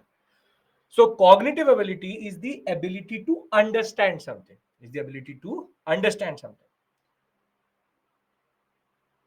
Now, if from 800 to 1200, our cognitive ability changed, and from 1200 to 1400, 1450 cc, our cognitive ability changed. So, is cognitive ability directly proportional to the cranial capacity? Meaning, the bigger the brain you have, the better cognitive ability you have. This is where nature is interesting. No. If that was the case, then the elephant would be the most smartest, smarter than us also, because it has the biggest skull and the biggest brain. This is where nature is very interesting. That somehow 1450 is like a sweet spot. Is like a sweet spot in the sense that if you go above 1500, somehow we start to become dumber. And if you go below 1400, you start to become again cognitively, what we call cognitively challenged. So very simply, next time when you do something great and you say, I have a very big brain, मेरा दिमाग बहुत बड़ा है, no, it is the same. And next time when your parents say that you have a very small brain, you say, no, all of us have the same capacity, 1400, 1450. दिमाग छोटा नहीं है. You don't use it, that's a separate issue altogether. But you have the same exact brain. The simple point is 1400, 1450 is like a like sweet spot. At with our body size, this level of brain size is more or less enough. But then you will say, sir, there is no relation between IQ and CC. Everybody has the same exact brain. IQ is not based on CCs. Everybody has the same 14 and 1450. We are between the same level. Now, now you will say a very important concept that, sir, why are we doing this? Why are we doing this? because you said you will be teaching us history and you are telling us Homo habilis, CC, open the brain, put in water. See, I said that my story starts at 2 million BC. But the problem is, how do I understand or how do I study this period? How I study this period is basically through tool technology. But then you will say, what is the relationship between what we've been doing till this point to tool technology? See, in history, cranial capacity gives you better cognitive ability, but the way this cognitive ability actually manifests itself is a tool technology. Because the Homo habilis made certain types of tools and Homo sapiens made better tools. So, very simply, tool technology is the window through which we are going to study the first time humans appear in our on our earth, and therefore that is why we use the term Paleolithic, Mesolithic, Neolithic. Lithic means tool technology or stone age. Paleo means old, Meso means middle, Neo means new. Lithic means tool technology. Now you get it that I've basically, rather than holding this ear like this, I've held it like this. I could have easily started this discussion by saying that we are going to start our discussion with the Paleolithic period, Mesolithic period, and Neolithic period. And I would have presumed why it is called Paleolithic, or why is that tools are the way we understand this period. Rather, I have brought you through a long journey in which I have first explained to you I will be starting at 2 million BC because the early humans appear. Then I have told you that cranial capacity starts to increase. That cranial capacity increasing means that there will be better cognitive ability. And because cognitive ability actually manifests itself in tools, that is why my starting point is going to be the study of tool technology. Now, if somebody asks you why is that the prehistoric period is only understood through pre-tool technology, the answer to that is why is what? The answer to the question that tool technology is basically the way we understand early humans. The reason is what? Yes, there are no texts. The reason is because tool technology is a marker of an indicator of cognitive ability, which gives us an insight,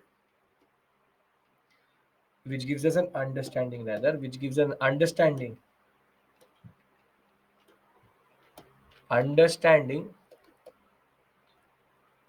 of how the humans changed. And isn't history just the study of humans? It is. This was the academic level, honors level understanding of BCE, CE, tool technology, cranial capacity, cognitive ability, marker, understanding. Cognitive ability helps to develop. Yes, why not, Saksham? The better your understanding of the environment, the better you make it.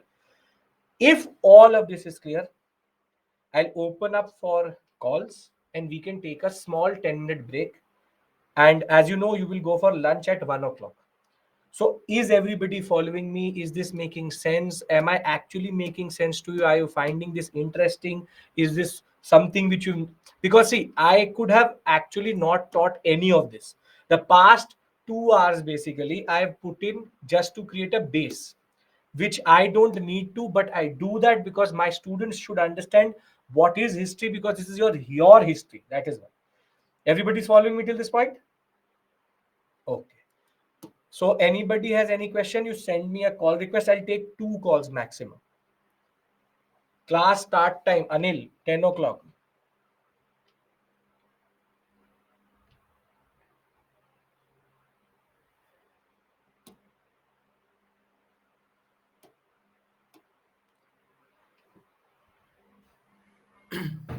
Yes, Shanawaz. Hello. Yes, speak louder so that everybody can hear. Hello. Yes, yes, I can hear you. Okay, sir. Sir, the Speak louder. okay, sir. Sir, the skull of Afranis is smaller than the the skull of modern chimpanzee, which comes after the Homo sapiens. Why, sir? Then how can you relate that cranial capacity is related to the size of the skull, that is volume of the skull? Sorry, Repeat yourself once. sir. Uh, the Afranis is comes before the Homo erectus. Okay, Hmm. and thus volume of the Afranis is smaller than the modern chimpanzee, Hmm. and chimpanzee comes after the Homo sapiens. Hmm.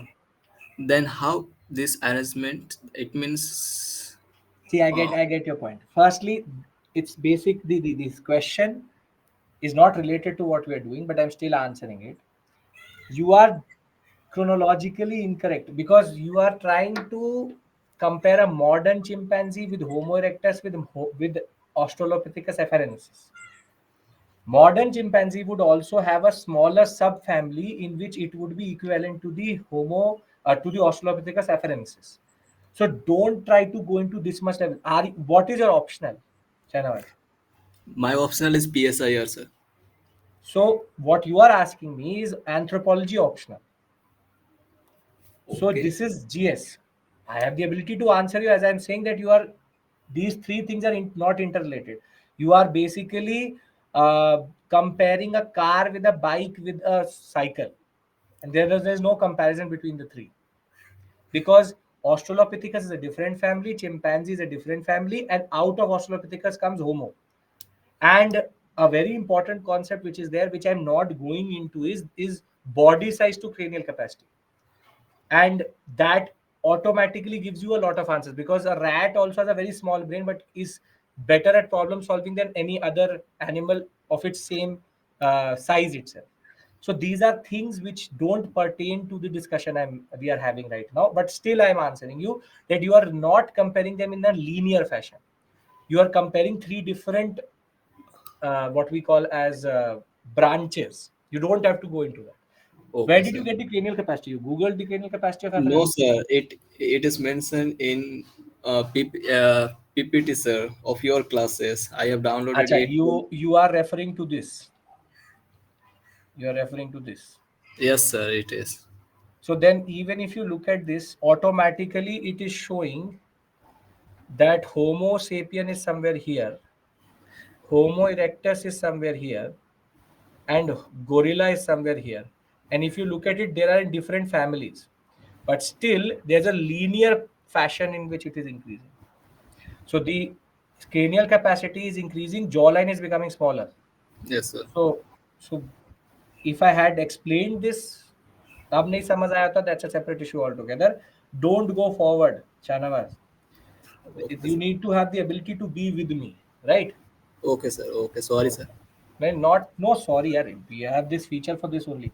But sometimes I will automatically answer what you're going to ask. Separate issue altogether. Generally, I'm saying that try to be with me. I know that you could know more than me, better than me, whatever it may be, but we No, have to sir. be at a certain point, Okay. right? Okay, Shanaz. Anyone else? No? Take a break.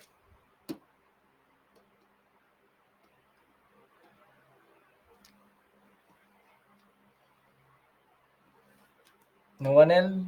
Yes, no other. Okay. Can we take a break now? Yes, sir. Okay. So, see, now when we come back, there are two, three things. Through the PPT, what we've actually covered is this only. See, I have told you prehistory, protohistory, history, only archaeological records, early writing and archaeological records, written sources. We've done this. We have also discussed this Gregorian calendar, BCE, CE. Higher the value in BCE, the further it is away from us, the closer it is to us. The concept of BC and CE. I think you are clear with regards to this also. Now, because Shahnawaz has introduced this to us, very simply, this is a way of showing how the human evolution has been happening. We had smaller brains, bigger jaws. The jaw became smaller, the brain became bigger, and now we have a very big brain but a small jaw. The simple point is, if you can understand this, what I mean to say is, this is a story of cognitive ability. The better the brain size became, the better cognitive ability we had. This is also the other ancestors which you have. They have different or differing jaw size and different what we call a skull size, but doesn't really matter to you. So when we come back, what we will discuss are two things. First, I will discuss the timeline of ancient India, because now you are in a position to understand it, because a lot of you basically don't know what is ancient India. Second thing, what we'll do is now we will go into Paleolithic and we will start to understand prehistory. So before I move on to taking this break, I want everybody's assertion that you all are following me till this point. Because if you are, then only we go forward. Everybody is following me till this point. No issues at all. Whatever the technical discussion was is done now. Great. So we will resume back at 12:02 and we will start the concept of timeline Paleolithic. From this point forward, we start our syllabus. Very, very important to understand. Yes? Okay. See you at 12:02.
Welcome back.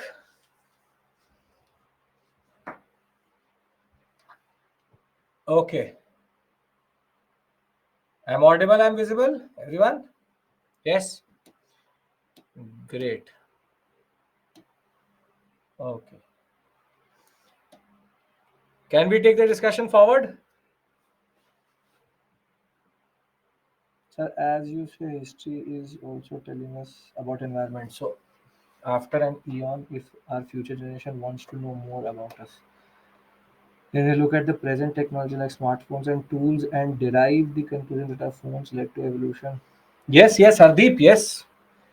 If you have been going through the basic reports which are coming out of the medical fraternity, there are three things which are still evolving in our body. Firstly, we are the children which are now being born have bigger thumbs because we use our thumbs too much. Every time we do it quite a lot. Second thing is we are also getting bigger eyes because of the blue light which is coming through. A lot of our retina is now starting to show changes. Further, we are seeing that they are getting evolved with changes in the spinal cord because we tend to be like this too much. So, Hardeep, it is an ongoing process. Evolution is happening as an ongoing process and is still happening in that sense. That's a very good observation that way. But yes, it is happening. So, till this point, we've understood the concept of time, we understood the concept of the BCAD. Along with that, we've understood cognitive ability, cranial capacity. Now, what I want to give you is a very simple snapshot of what we are going to do because now you understand BC and C, and then I want to start Paleolithic with you. As you know, we go like this in the day 10 to 1, then 1 to 2 is your lunch break. Once you've had your lunch, we will go from 2 to 5. Then 5 to 5:30 is your evening break.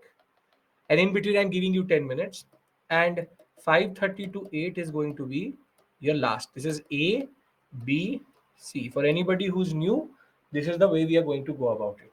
So please plan your lunch accordingly. If you have to order, you can now order the lunch. It will come by 1. If you have to tell your mother, father, anybody, 1 will be the time at which you will be given a break for lunch. And thereafter at 5 to 5:30. Can we start? Become more vocal. It's only been what, 2 hours? I want more. This is the time we give you, Shanavas. 1 hour is more than enough for a break for lunch. If I can have it, you can also have it within 1 hour. Okay. Now, for some of you, once I've written it down, you can take a screenshot. But as we go on, we will also add it. This is the syllabus and timeline of ancient India. And this is how we are going to cover the periods also. Please pay attention now.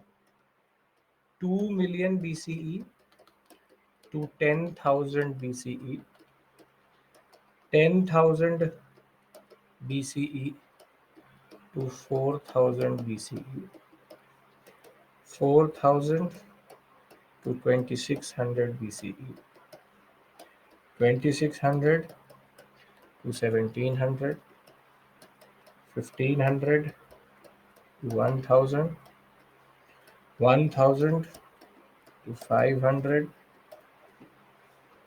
Thereafter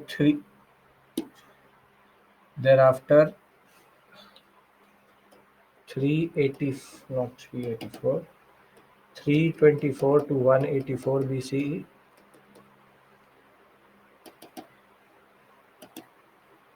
BCE, then 184 BCE to, we can take 30 CE, 30 CE to 300 CE, 300 to 600, 600 to 750 CE.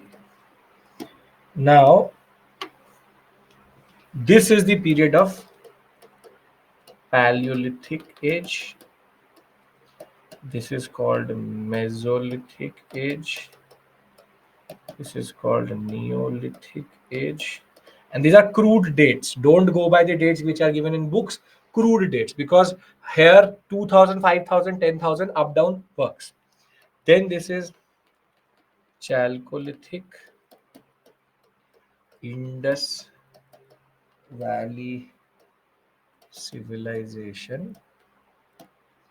Then you have early Vedic period, later Vedic period, Mauryas, post Maurya. This is Kushana, Satvahana, Guptas, post Guptas. Now, just to also be very precise, this is prehistory, this is proto-history, and from this point forward we have history. Can I write for prelims? You can write it down, you can screenshot it, but the point is that nobody is asking you this. This is for your understanding. So, just to repeat, 2 million BCE to 10,000, 10,000 to 4,000, 4,000 to 2,600, 2,600 to 1,700, 1,500 to 1,000, 1,000 to 500. Then the Mauryas. Then you see the transition from BCE to CE happens between the Shakas and the Kushanas, and I will tell you that when we will reach there next week. And thereafter, the Kushanas, Guptas, and the post Guptas. Clear, everybody? You want to take a screenshot? You take a screenshot of this. I will give you a timeline in a different way as we go on, but this Chalcolithic is not. Chalcolithic is in between, because in Chalcolithic cultures we do find early writing. So proto history would basically be Indus Valley civilization. You want to add Chalcolithic, you can Chalcolithic to prehistory. That's not an issue, because even in non-Harappan Chalcolithic cultures we have some form of writing, but we don't know what they were writing. And this is this. This is this. Now, do you get it? How I've divided the whole syllabus into 7 modules, and how are we going to go about it? So, if I have your permission, I would like to start with this. Can we start?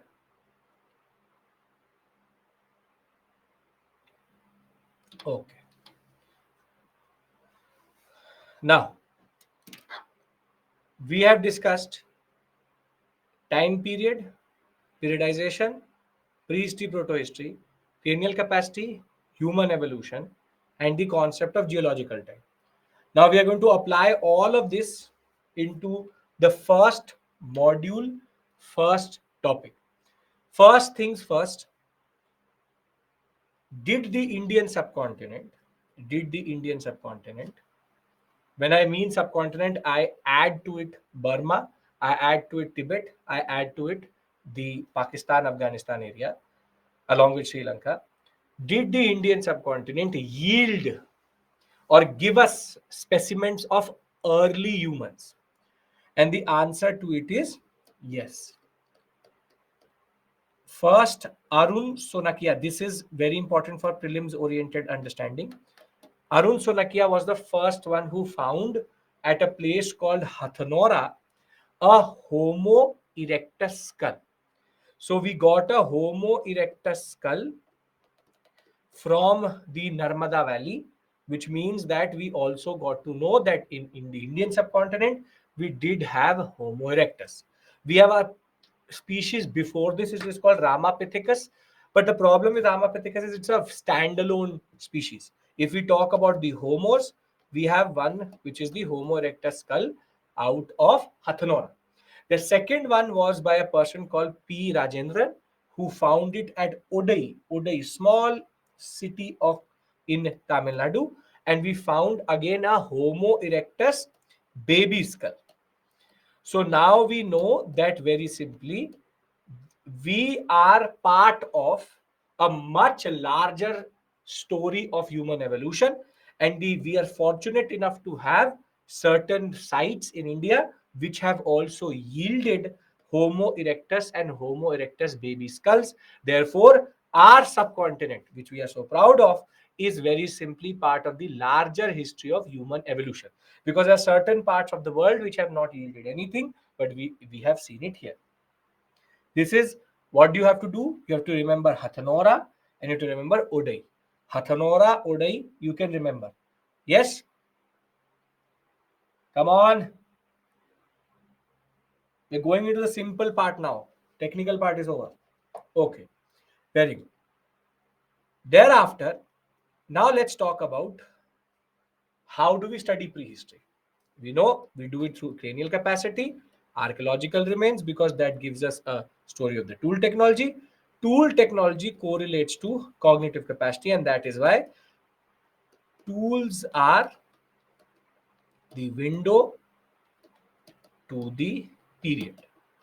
Now, let's create a scene. We are now discussing Paleolithic. Please pay attention. This comes as statement based questions, and very simply, it can be asked in standard questions in which they're asking you characteristics. And generally, you need to understand this to understand Paleolithic, Mesolithic, Neolithic, because there's a progression. So now we're discussing the Paleolithic age. So during the Paleolithic age, the epoch is what? If you remember, run through your mind. What is the epoch which we discussed? Paleolithic age.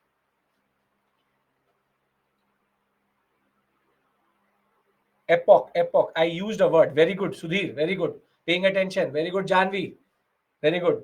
Anybody else remembers? I used a word, very interesting word. Sushmita, you're using the Holocene word. I say used Pleistocene. Pleistocene epoch. So in geological time, the Pleistocene epoch was there. And for us, this is 2 million BCE to 10,000 BCE.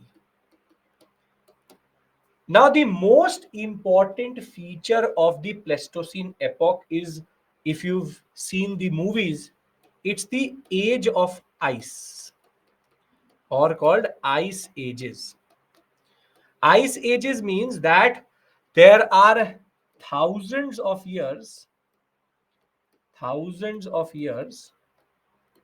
of snow and ice. Have you seen the movies, Ice Age movies? Children's movie, Ice Ages. Yes. So if you've seen those movies, you would have seen that they basically depict you of the evolution of the Earth. And one of the most important features of the Pleistocene epoch is that for 2,000 years, 4,000 years, only ice. Thereafter, in intermediary warming, it is called. In between, warming is there. Then again, 2,000 years of ice. Ice ages are there. What is the mean temperature of the Earth today? Mean temperature of the Earth today? What is the mean temperature of Earth today? Environment, geography. Good, Jay. Very good.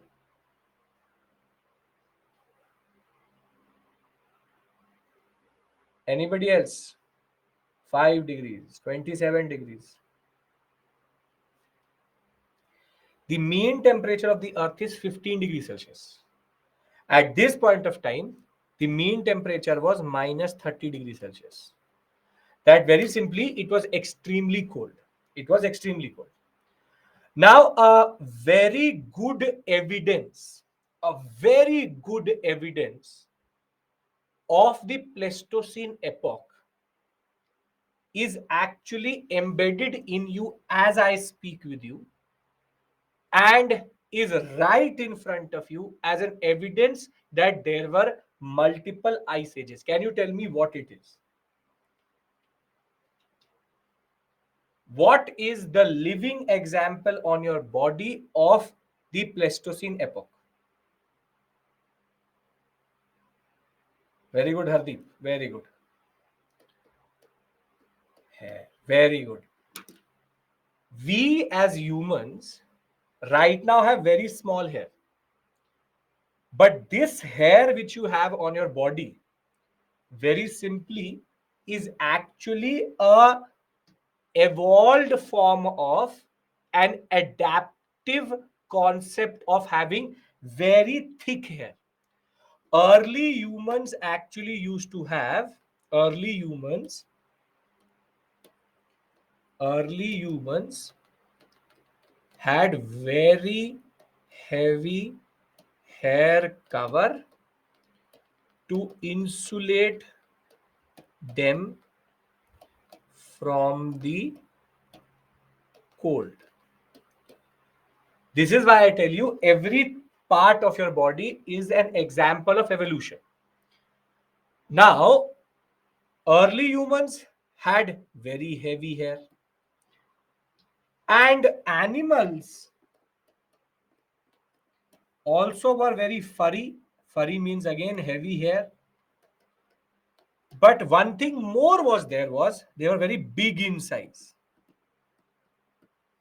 very strong with fat cover. Basically, in your body, the only thing which gives you heat is actually fat. So you had the ancestor of the elephant, which is called the mammoth. You have the ancestor of the tiger and the lion, which is called saber tooth. You have the ancestor of the wolves, which are called the wild cats, which were basically related to the saber tooth, but very, very big, very, very hairy, with a lot of what we call as fat. So if you are very big, you have a lot of hair, you will be fast or you will be slow in the way of movement. Slow.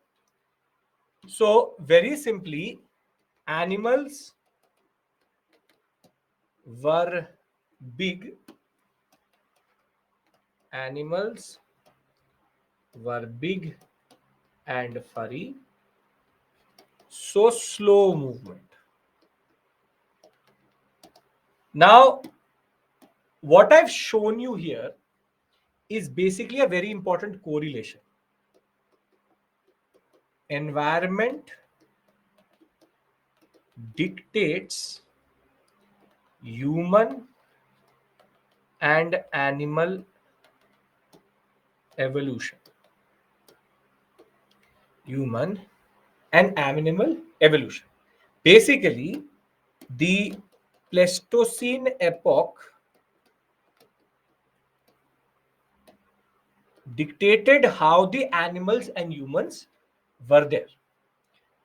Now, when we talk about the Paleolithic period, when we talk about the Paleolithic period, all of it falls under the Pleistocene epoch. And therefore, before I tell you this, tell me one thing. This is low level ground. I got to know that there's a tool here, there's a tool here, and there's a tool here. So I started to dig.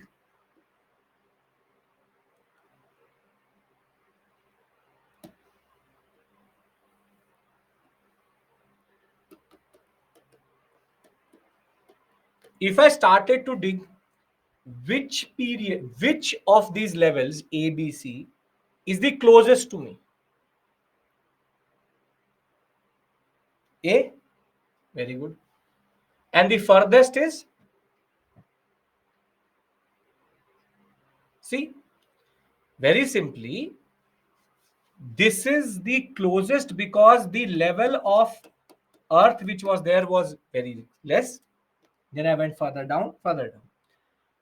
So periods, the Paleolithic period is actually divided into three things: lower, middle, upper. Lower Paleolithic, middle Paleolithic, upper Paleolithic. Basically, it is divided in a way that it tells you that lower is 2 to 2.5 million years ago till 1 lakh. So basically, this level was for us 2.5 million years ago to 1 lakh. Then 1 lakh to 40,000, 40,000 to 10,000. So 1 lakh to 40,000 and 40,000 to 10,000. Now, in the examination, you will see these words lower, middle, upper. Please understand one thing, that the nomenclature is the other way around. Lower is the furthest away, upper is the closest to us. So, when we talk about the Paleolithic period, the Pleistocene epoch has now dictated everything. But there are three levels here: lower, middle, upper. And it is believed that Homo erectus used to be in this period. Homo erectus used to be in this period. Middle, we became Homo sapien, and thereafter Homo sapien. So very simply, the first characteristic. Now, please understand, this is what comes in the examination, and I will also summarize everything in the end. The first characteristic is the evolution of humans from Homo erectus to Homo sapien. Is this clear? First, I will discuss each and every characteristic with you. Yes? Very good. Now, during this period, one more very important thing happened, which was that the second most important characteristic is tools tools started to emerge, but from lower to middle to upper, we see changes and better tools. What do I mean by this? What I mean by this is, basically, in the first period, in the lower period, the tools are very crude, rudimentary, in the sense that they took these two and they hit together and they made basic tools. So, for example, if this was a rock, they hit it, and what happened was that this part broke away, and what they got was this. And they started to give this an edge, and this is basically a tool for them. This is called a hand axe. This is called a hand axe. Hand axe. Basically, they use the core tool shown here also.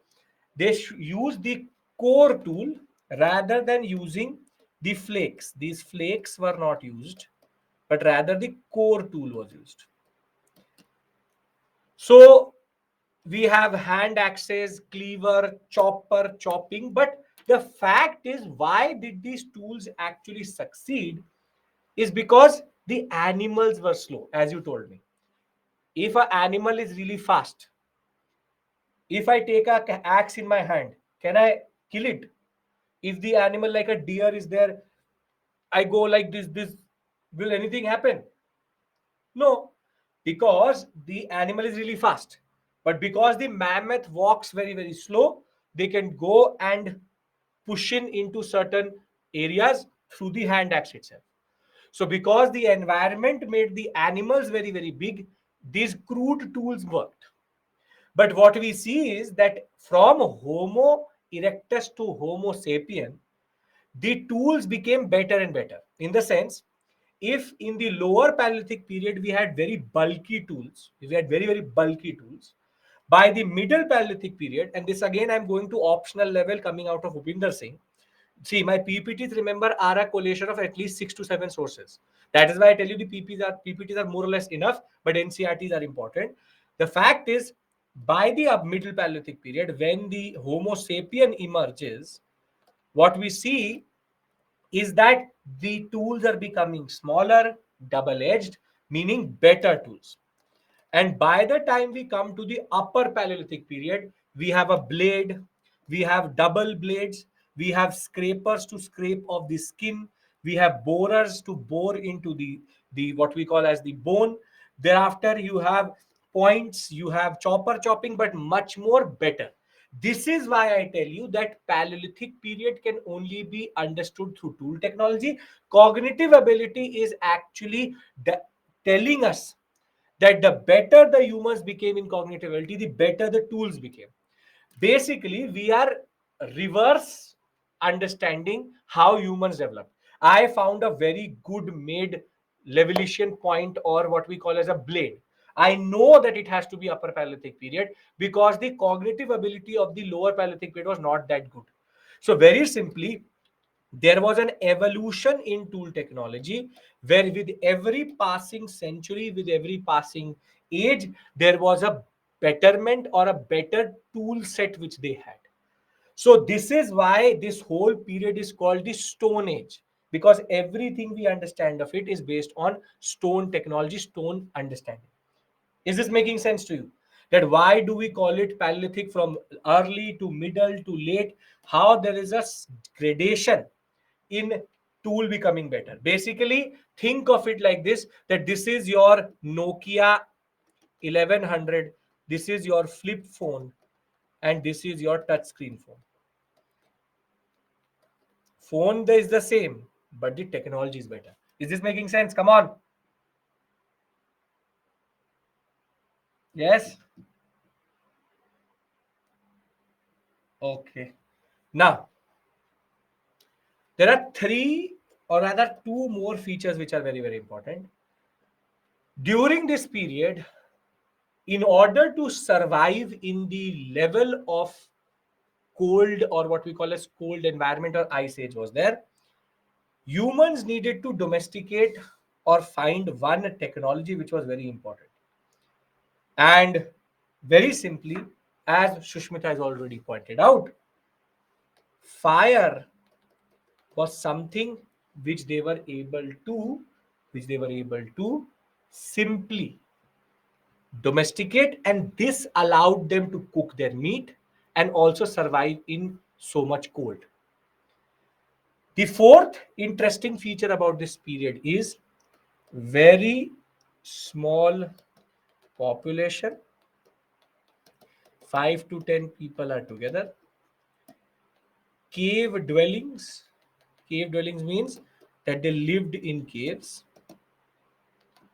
and they were mostly close to fresh water resources, meaning that whenever there was a period of warming, their sites have always been found near rivers or near water bodies. Because you should understand one thing, which is that you can survive without food for 5, 6, 7 days, but you can't survive without water for more than 11, 12 hours. And therefore, their sites have always been found Balan Valley, Balan River, Narmada Valley, Son Valley, basically near rivers. So when they had snow, they used to just melt the snow. It is a freshwater resource. When there was warming, they were near freshwater resources. So very simply, just to bring it together for your purpose of examination, let me just write the features of the of Paleolithic period. Actually, you will see two spellings of Paleolithic. The way British write it is this: Paleolithic. You will also see this: Paleolithic. Same thing. They will, there can be interchanging of this E O and A also. but we will write it like this, like the British wrote it.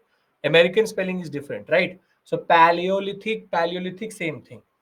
Now, is everybody following me? Because now I'm going to give you a summary of this period. Very important. This is what you learn for the examination. Before I do that, is this working for you? Is this method working for you? Because what I'm doing is I'm teaching you first, then I'm looking at the PPT, then I'm giving you the summary. This is the style which we are going to follow. Generally, if this style is working, I can tweak it if you want it, but if you're not comfortable, you tell me. Simple point is this. First, we understand everything, then we look at the PPT, and then again we summarize. Right? Okay, great, perfect. So everybody's on the same page with me. Very good. Comfortable? Nothing better. Okay. So let's do one thing. Let's write down the features of this period. First, revise with me. Pleistocene epoch, ice ages, animals are big and slow. Humans are hairy and need insulation. Tools are crude, rudimentary, and bulky, but evolution through throughout this period. This is me making notes for you. Don't have to note this down, just have to understand it. Fire was domesticated or used. Fourth, the population is small but near water resources. Fifth, the concept is no political structure, no social differentiation, and no economy. Sixth, hunting and gathering as occupation. 6 points.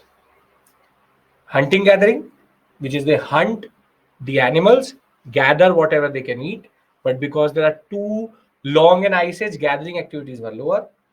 Pleistocene, animals are slow, so tools are crude, rudimentary, bulky, but evolution is there. Fire is domesticated, population is small, but near natural water resources. No political structure, no social differentiation or stratification, which is there is no difference of caste, creed, anything, and no economy in a way that there's no trade or nothing. Hunting gathering as the basic occupation. These are the 6 points which you need to remember for the examination. Can you do that? Tools are crude, rudimentary means very, very early form, but evolved throughout this period and become better and better. Anybody has issues with these 6 topics, these 6 points?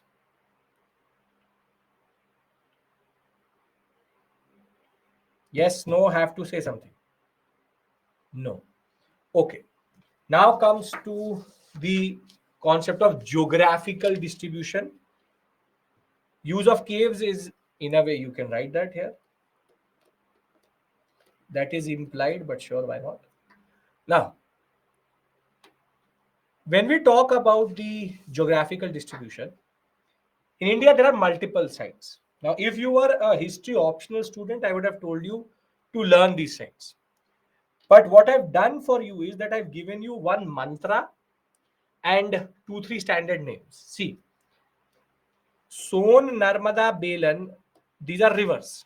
And as I told you, they were close to very simply the valley. So, therefore, water resources. So, three rivers you need to remember: Son, Narmada, and Bela. Then you have a very important site called Didwana, which is in Rajasthan. Now, this is the factual part. I can't help with this, but it's the factual part. Thereafter, one of the most important site which you have to remember, irrespective of anything, is Bhimbetka. Very, very, very important, Bhimbetka. But there's a catch here. There's a catch here. Is that it says that in the alluvial plains of India and the Western Ghats, we find no Paleolithic sites. Can anybody tell me why? Because this will help you eliminate in the examination. Can anybody tell me why? Abhishek, we are doing Paleolithic site. You're discussing, you're saying Mesolithic. Underwater, they formed later. They were stagnant. Western Ghat under ice, salty waters. Guess. There's no right and wrong answer. At one place, Reunion Islands moved to Eurasia. Use your understanding of physical geography. You know the answer, but you don't know the answer in the right way. Floody areas, tsunami was reason, hunting, gathering, and iron. Iron, don't say iron. I don't you dare use the word iron. Iron word will only come Vedic period. They were recently formed trees, deep forest, very difficult terrain, alluvial plains were not formed. See, a lot of you are in and around that. See, if you know, alluvial for plains are nothing but the deposition of the Himalayan rivers into the into this area. So first things first, there may have been sites, but because the alluvial plains were forming at this point of time, they must have gone too deep so that we cannot excavate. So first is that this area was under formation because of the silt coming down. What I'm more interested is Western Ghats. Dense forest would not have emerged at this point of time. This is the period of the formation of the alluvial plains. What is the reason in Western Ghats that there is no site?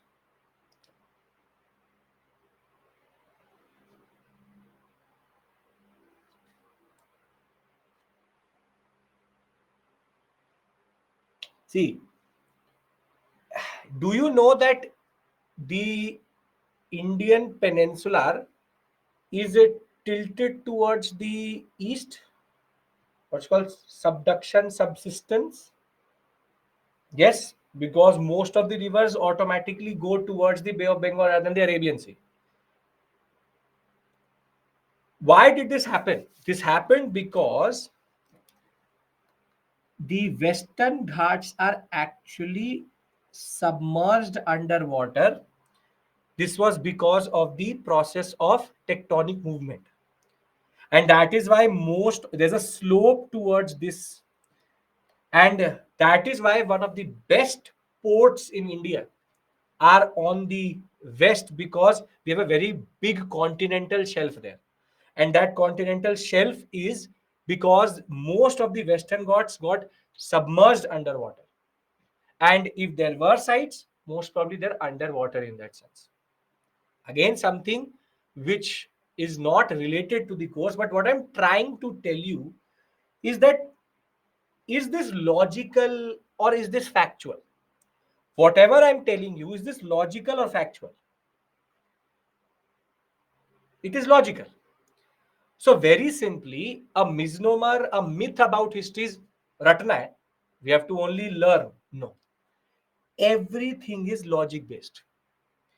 The logic that we don't find anything here and here is because of certain geological processes.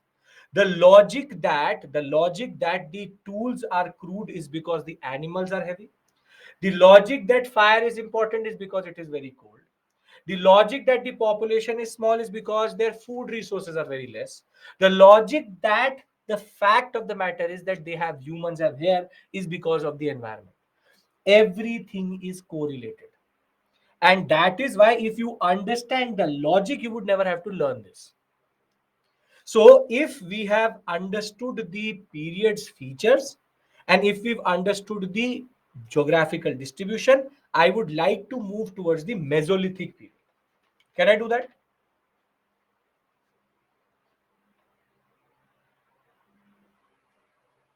Yes, sir. Very good. Extremely good. Very good. Okay. I hope some of you are not sitting there thinking, sir will not repeat, sir will not say. If you are not understanding, you can always ask me to repeat. I'll be happy to do that multiple times. That is why we are here. That is why I am here. Decline, it's not decline. Shahnawaz, the word is not decline, it's evolution. It will automatically evolve into Mesolithic. Okay. Mesolithic period. Alluvial plain, Hardeep, is very simple. If you know the geography behind it, alluvial plains are nothing but the silt brought down by the Himalayan rivers. Himalayan rivers would be forming at this point of time glacial rivers, perennial rivers. They would be bringing down the silt.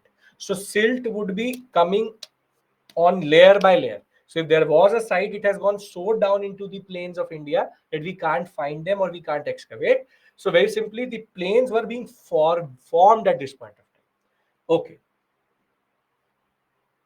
I can't increase or decrease the volume. I have a mic here. You can increase and decrease the volume. Okay. Now, Mesolithic period. Now let's try to understand this.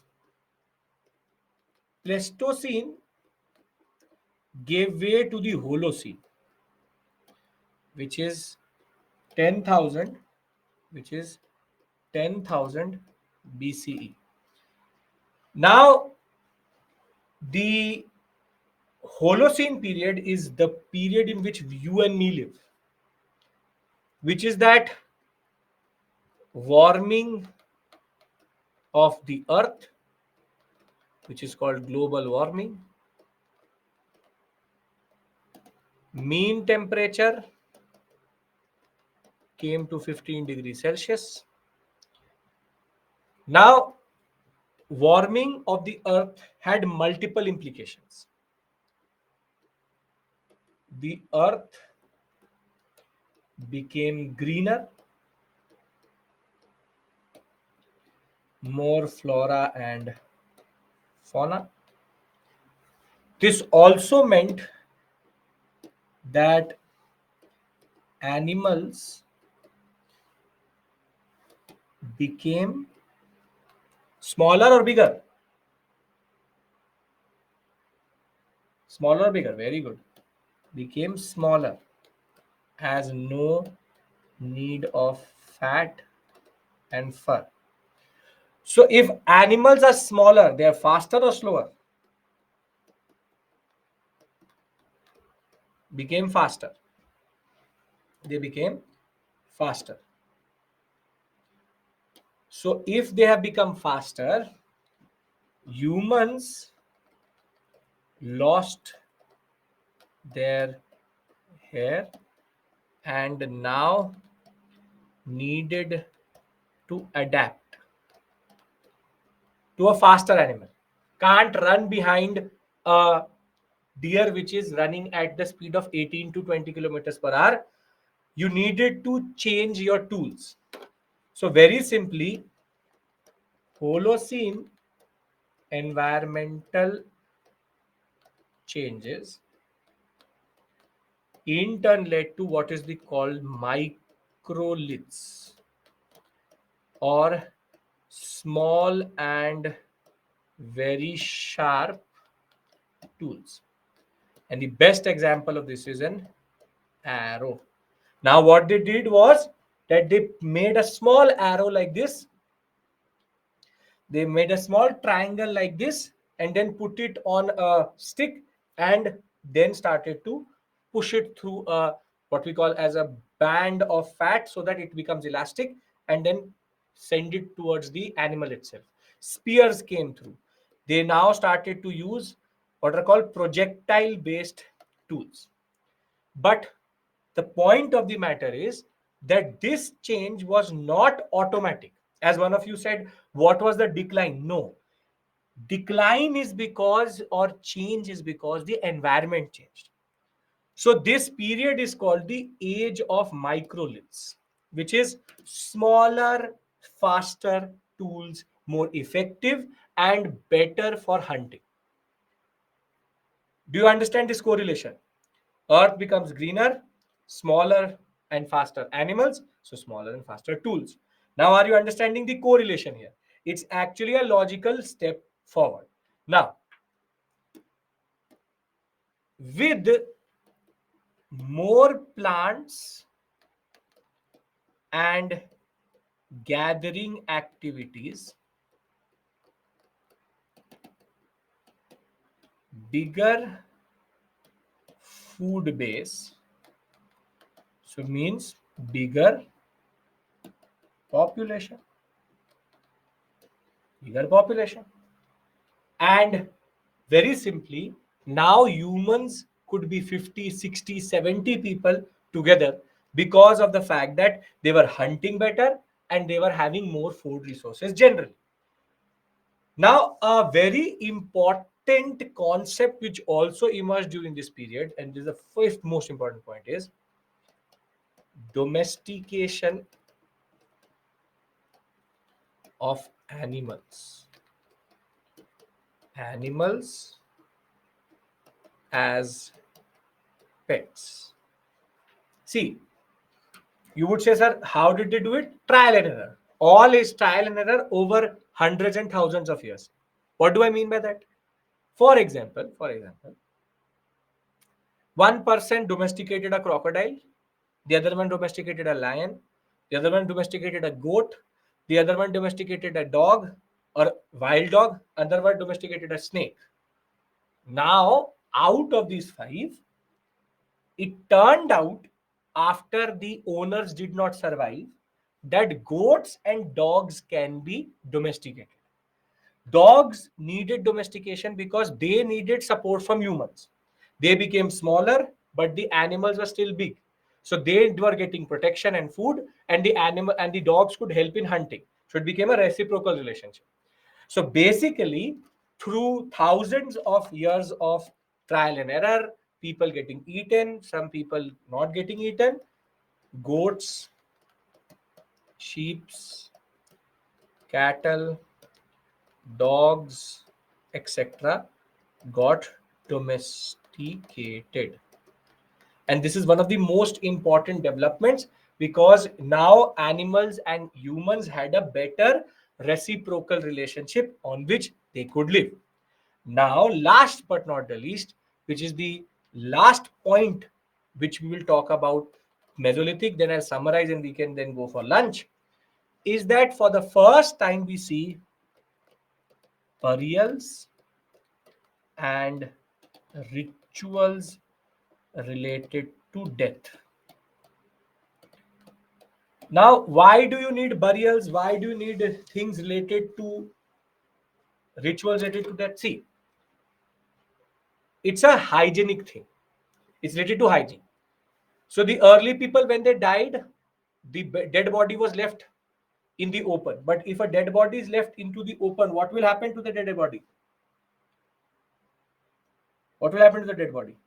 It will decay. If it will decay, it will in turn lead to disease.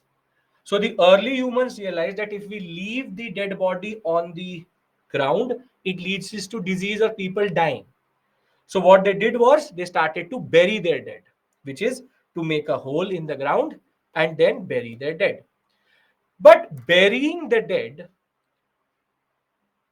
was something, and doing rituals around it, basically, why not burn? Because Namita, the point is that burning needs a lot of resources.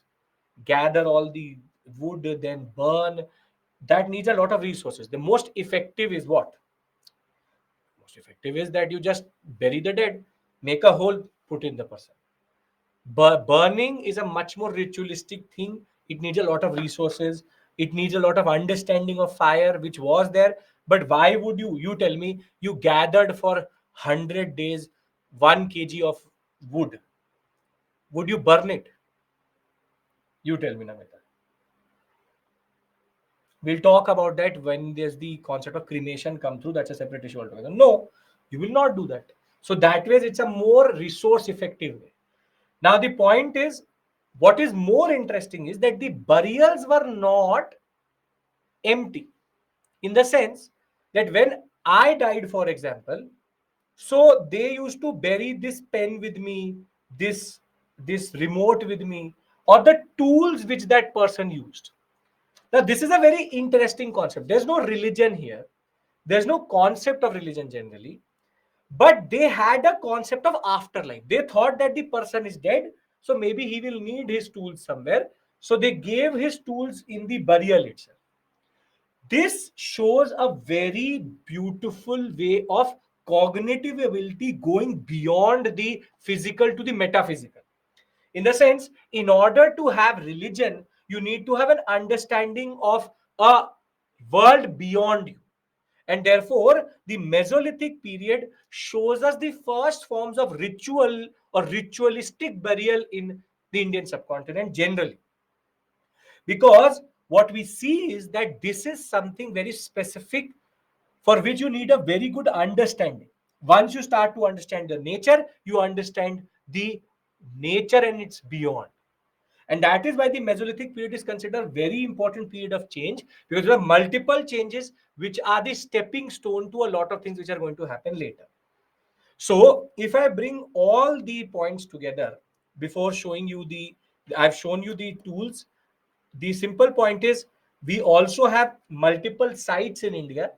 And please note one thing: Bagor in Rajasthan, and there's one called Baghor that is in MP. So the H matters here. You have Langanaj. The ones which are marking is very, very important. Chopani Mandu, Bhimbedka, and Adamgarh. These five you have to remember. I will make this a habit to actually note down the ones which you, or mark the ones which you have to remember. India has multiple sites, but the characteristics are much more important. Now I'm consolidating this, and then I'll open for questions, and then we will break. Everybody is following me till this point? Yes.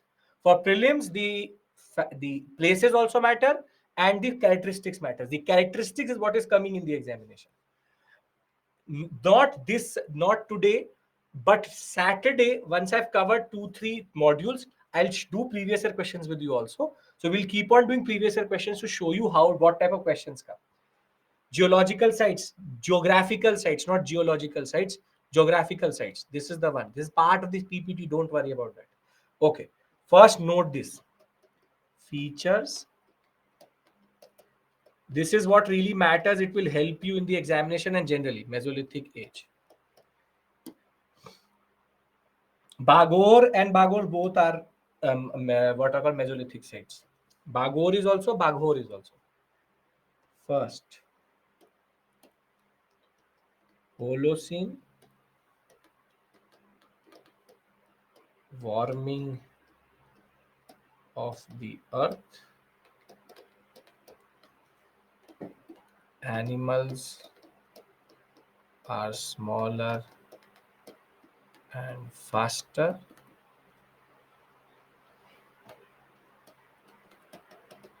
age of microliths, smaller and more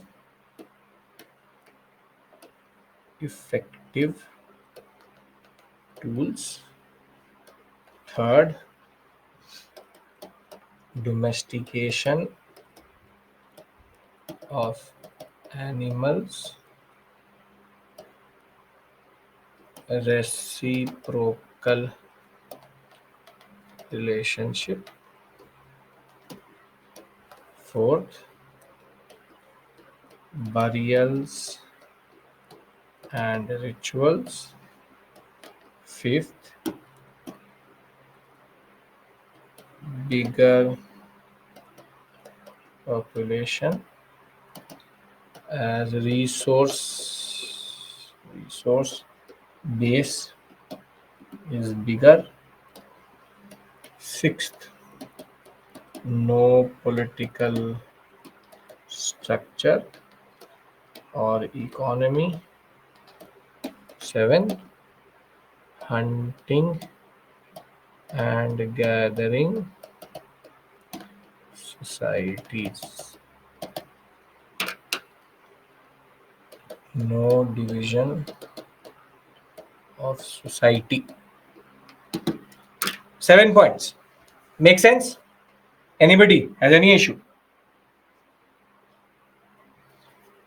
Semi-permanent huts. Sure, why not? You can add this point. Semi-permanent huts plus caves. Basically, sometimes they were living outside also, sometimes they were living in caves also. So semi-permanent in the sense that they could move because they have to move with the hunting. What type of rituals? There is no rituals. Burial rituals they are called. Nothing, no ritual is named. It is just called ritual. Ritual comes into the picture because of the process of burials. Once they started to bury their dead, they also started to realize that the dead would need something. This is a standard evolution in cognitive ability. It's a natural process of evolution. Done. Is this clear? I have written this in the PPT also. If you want to see Holocene, age of microlith, Homo, domestication of animals, deer, wolf, rhino, cattle, goat, sheep, dog, growth of population, semi-permanent huts, evidence of burials and rituals. If this is clear, I will take a break here and I'll open it to questions. You can now send a request for calling if you need to call. Are we clear? Why near water resources during Paleolithic as ice was present everywhere? However, Vishal, when the warming happened, they had to go towards warm because there are certain cycles of warming and then the process of ice ages. So they in the warming period they used to go. No, no language. Abhinav, if there was a language, we don't know. Never documented, even documented, we have no idea. Existence of language is not enough. To understand that language is equally important. You want to be on this page? I'll keep you on this page. Vivek, burying the dead is something. The concept of cemetery is totally different concept. Okay. Acha, you want my email ID? See, if you have doubts, generally logistical issues, I am your grievance redressal mechanism. My email ID is abhishek.mishra 19 at the rate byjuice.com. You can email me 48 hours. Give me, please. I get close to 50 to 60 emails every day. I'll reply to you for sure or forward it to a team which can do it. How cooking food made difference in evolution of humans? Benita, not generally cooking foods allows for disease to go down. If you're having raw food, there's a more chance of bacterial or other forms of microbes to go into the body. With cooking foods, that was eliminated. Farming system is Neolithic. Wait, Shahnawaz, you are jumping. Stop. If I have not introduced that concept, there's a reason for that.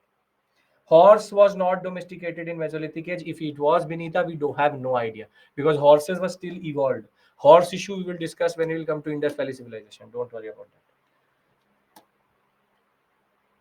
that. Rafia, you wanted to call. I'm calling you back.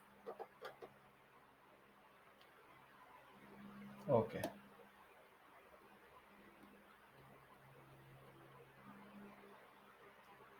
Geographical sites.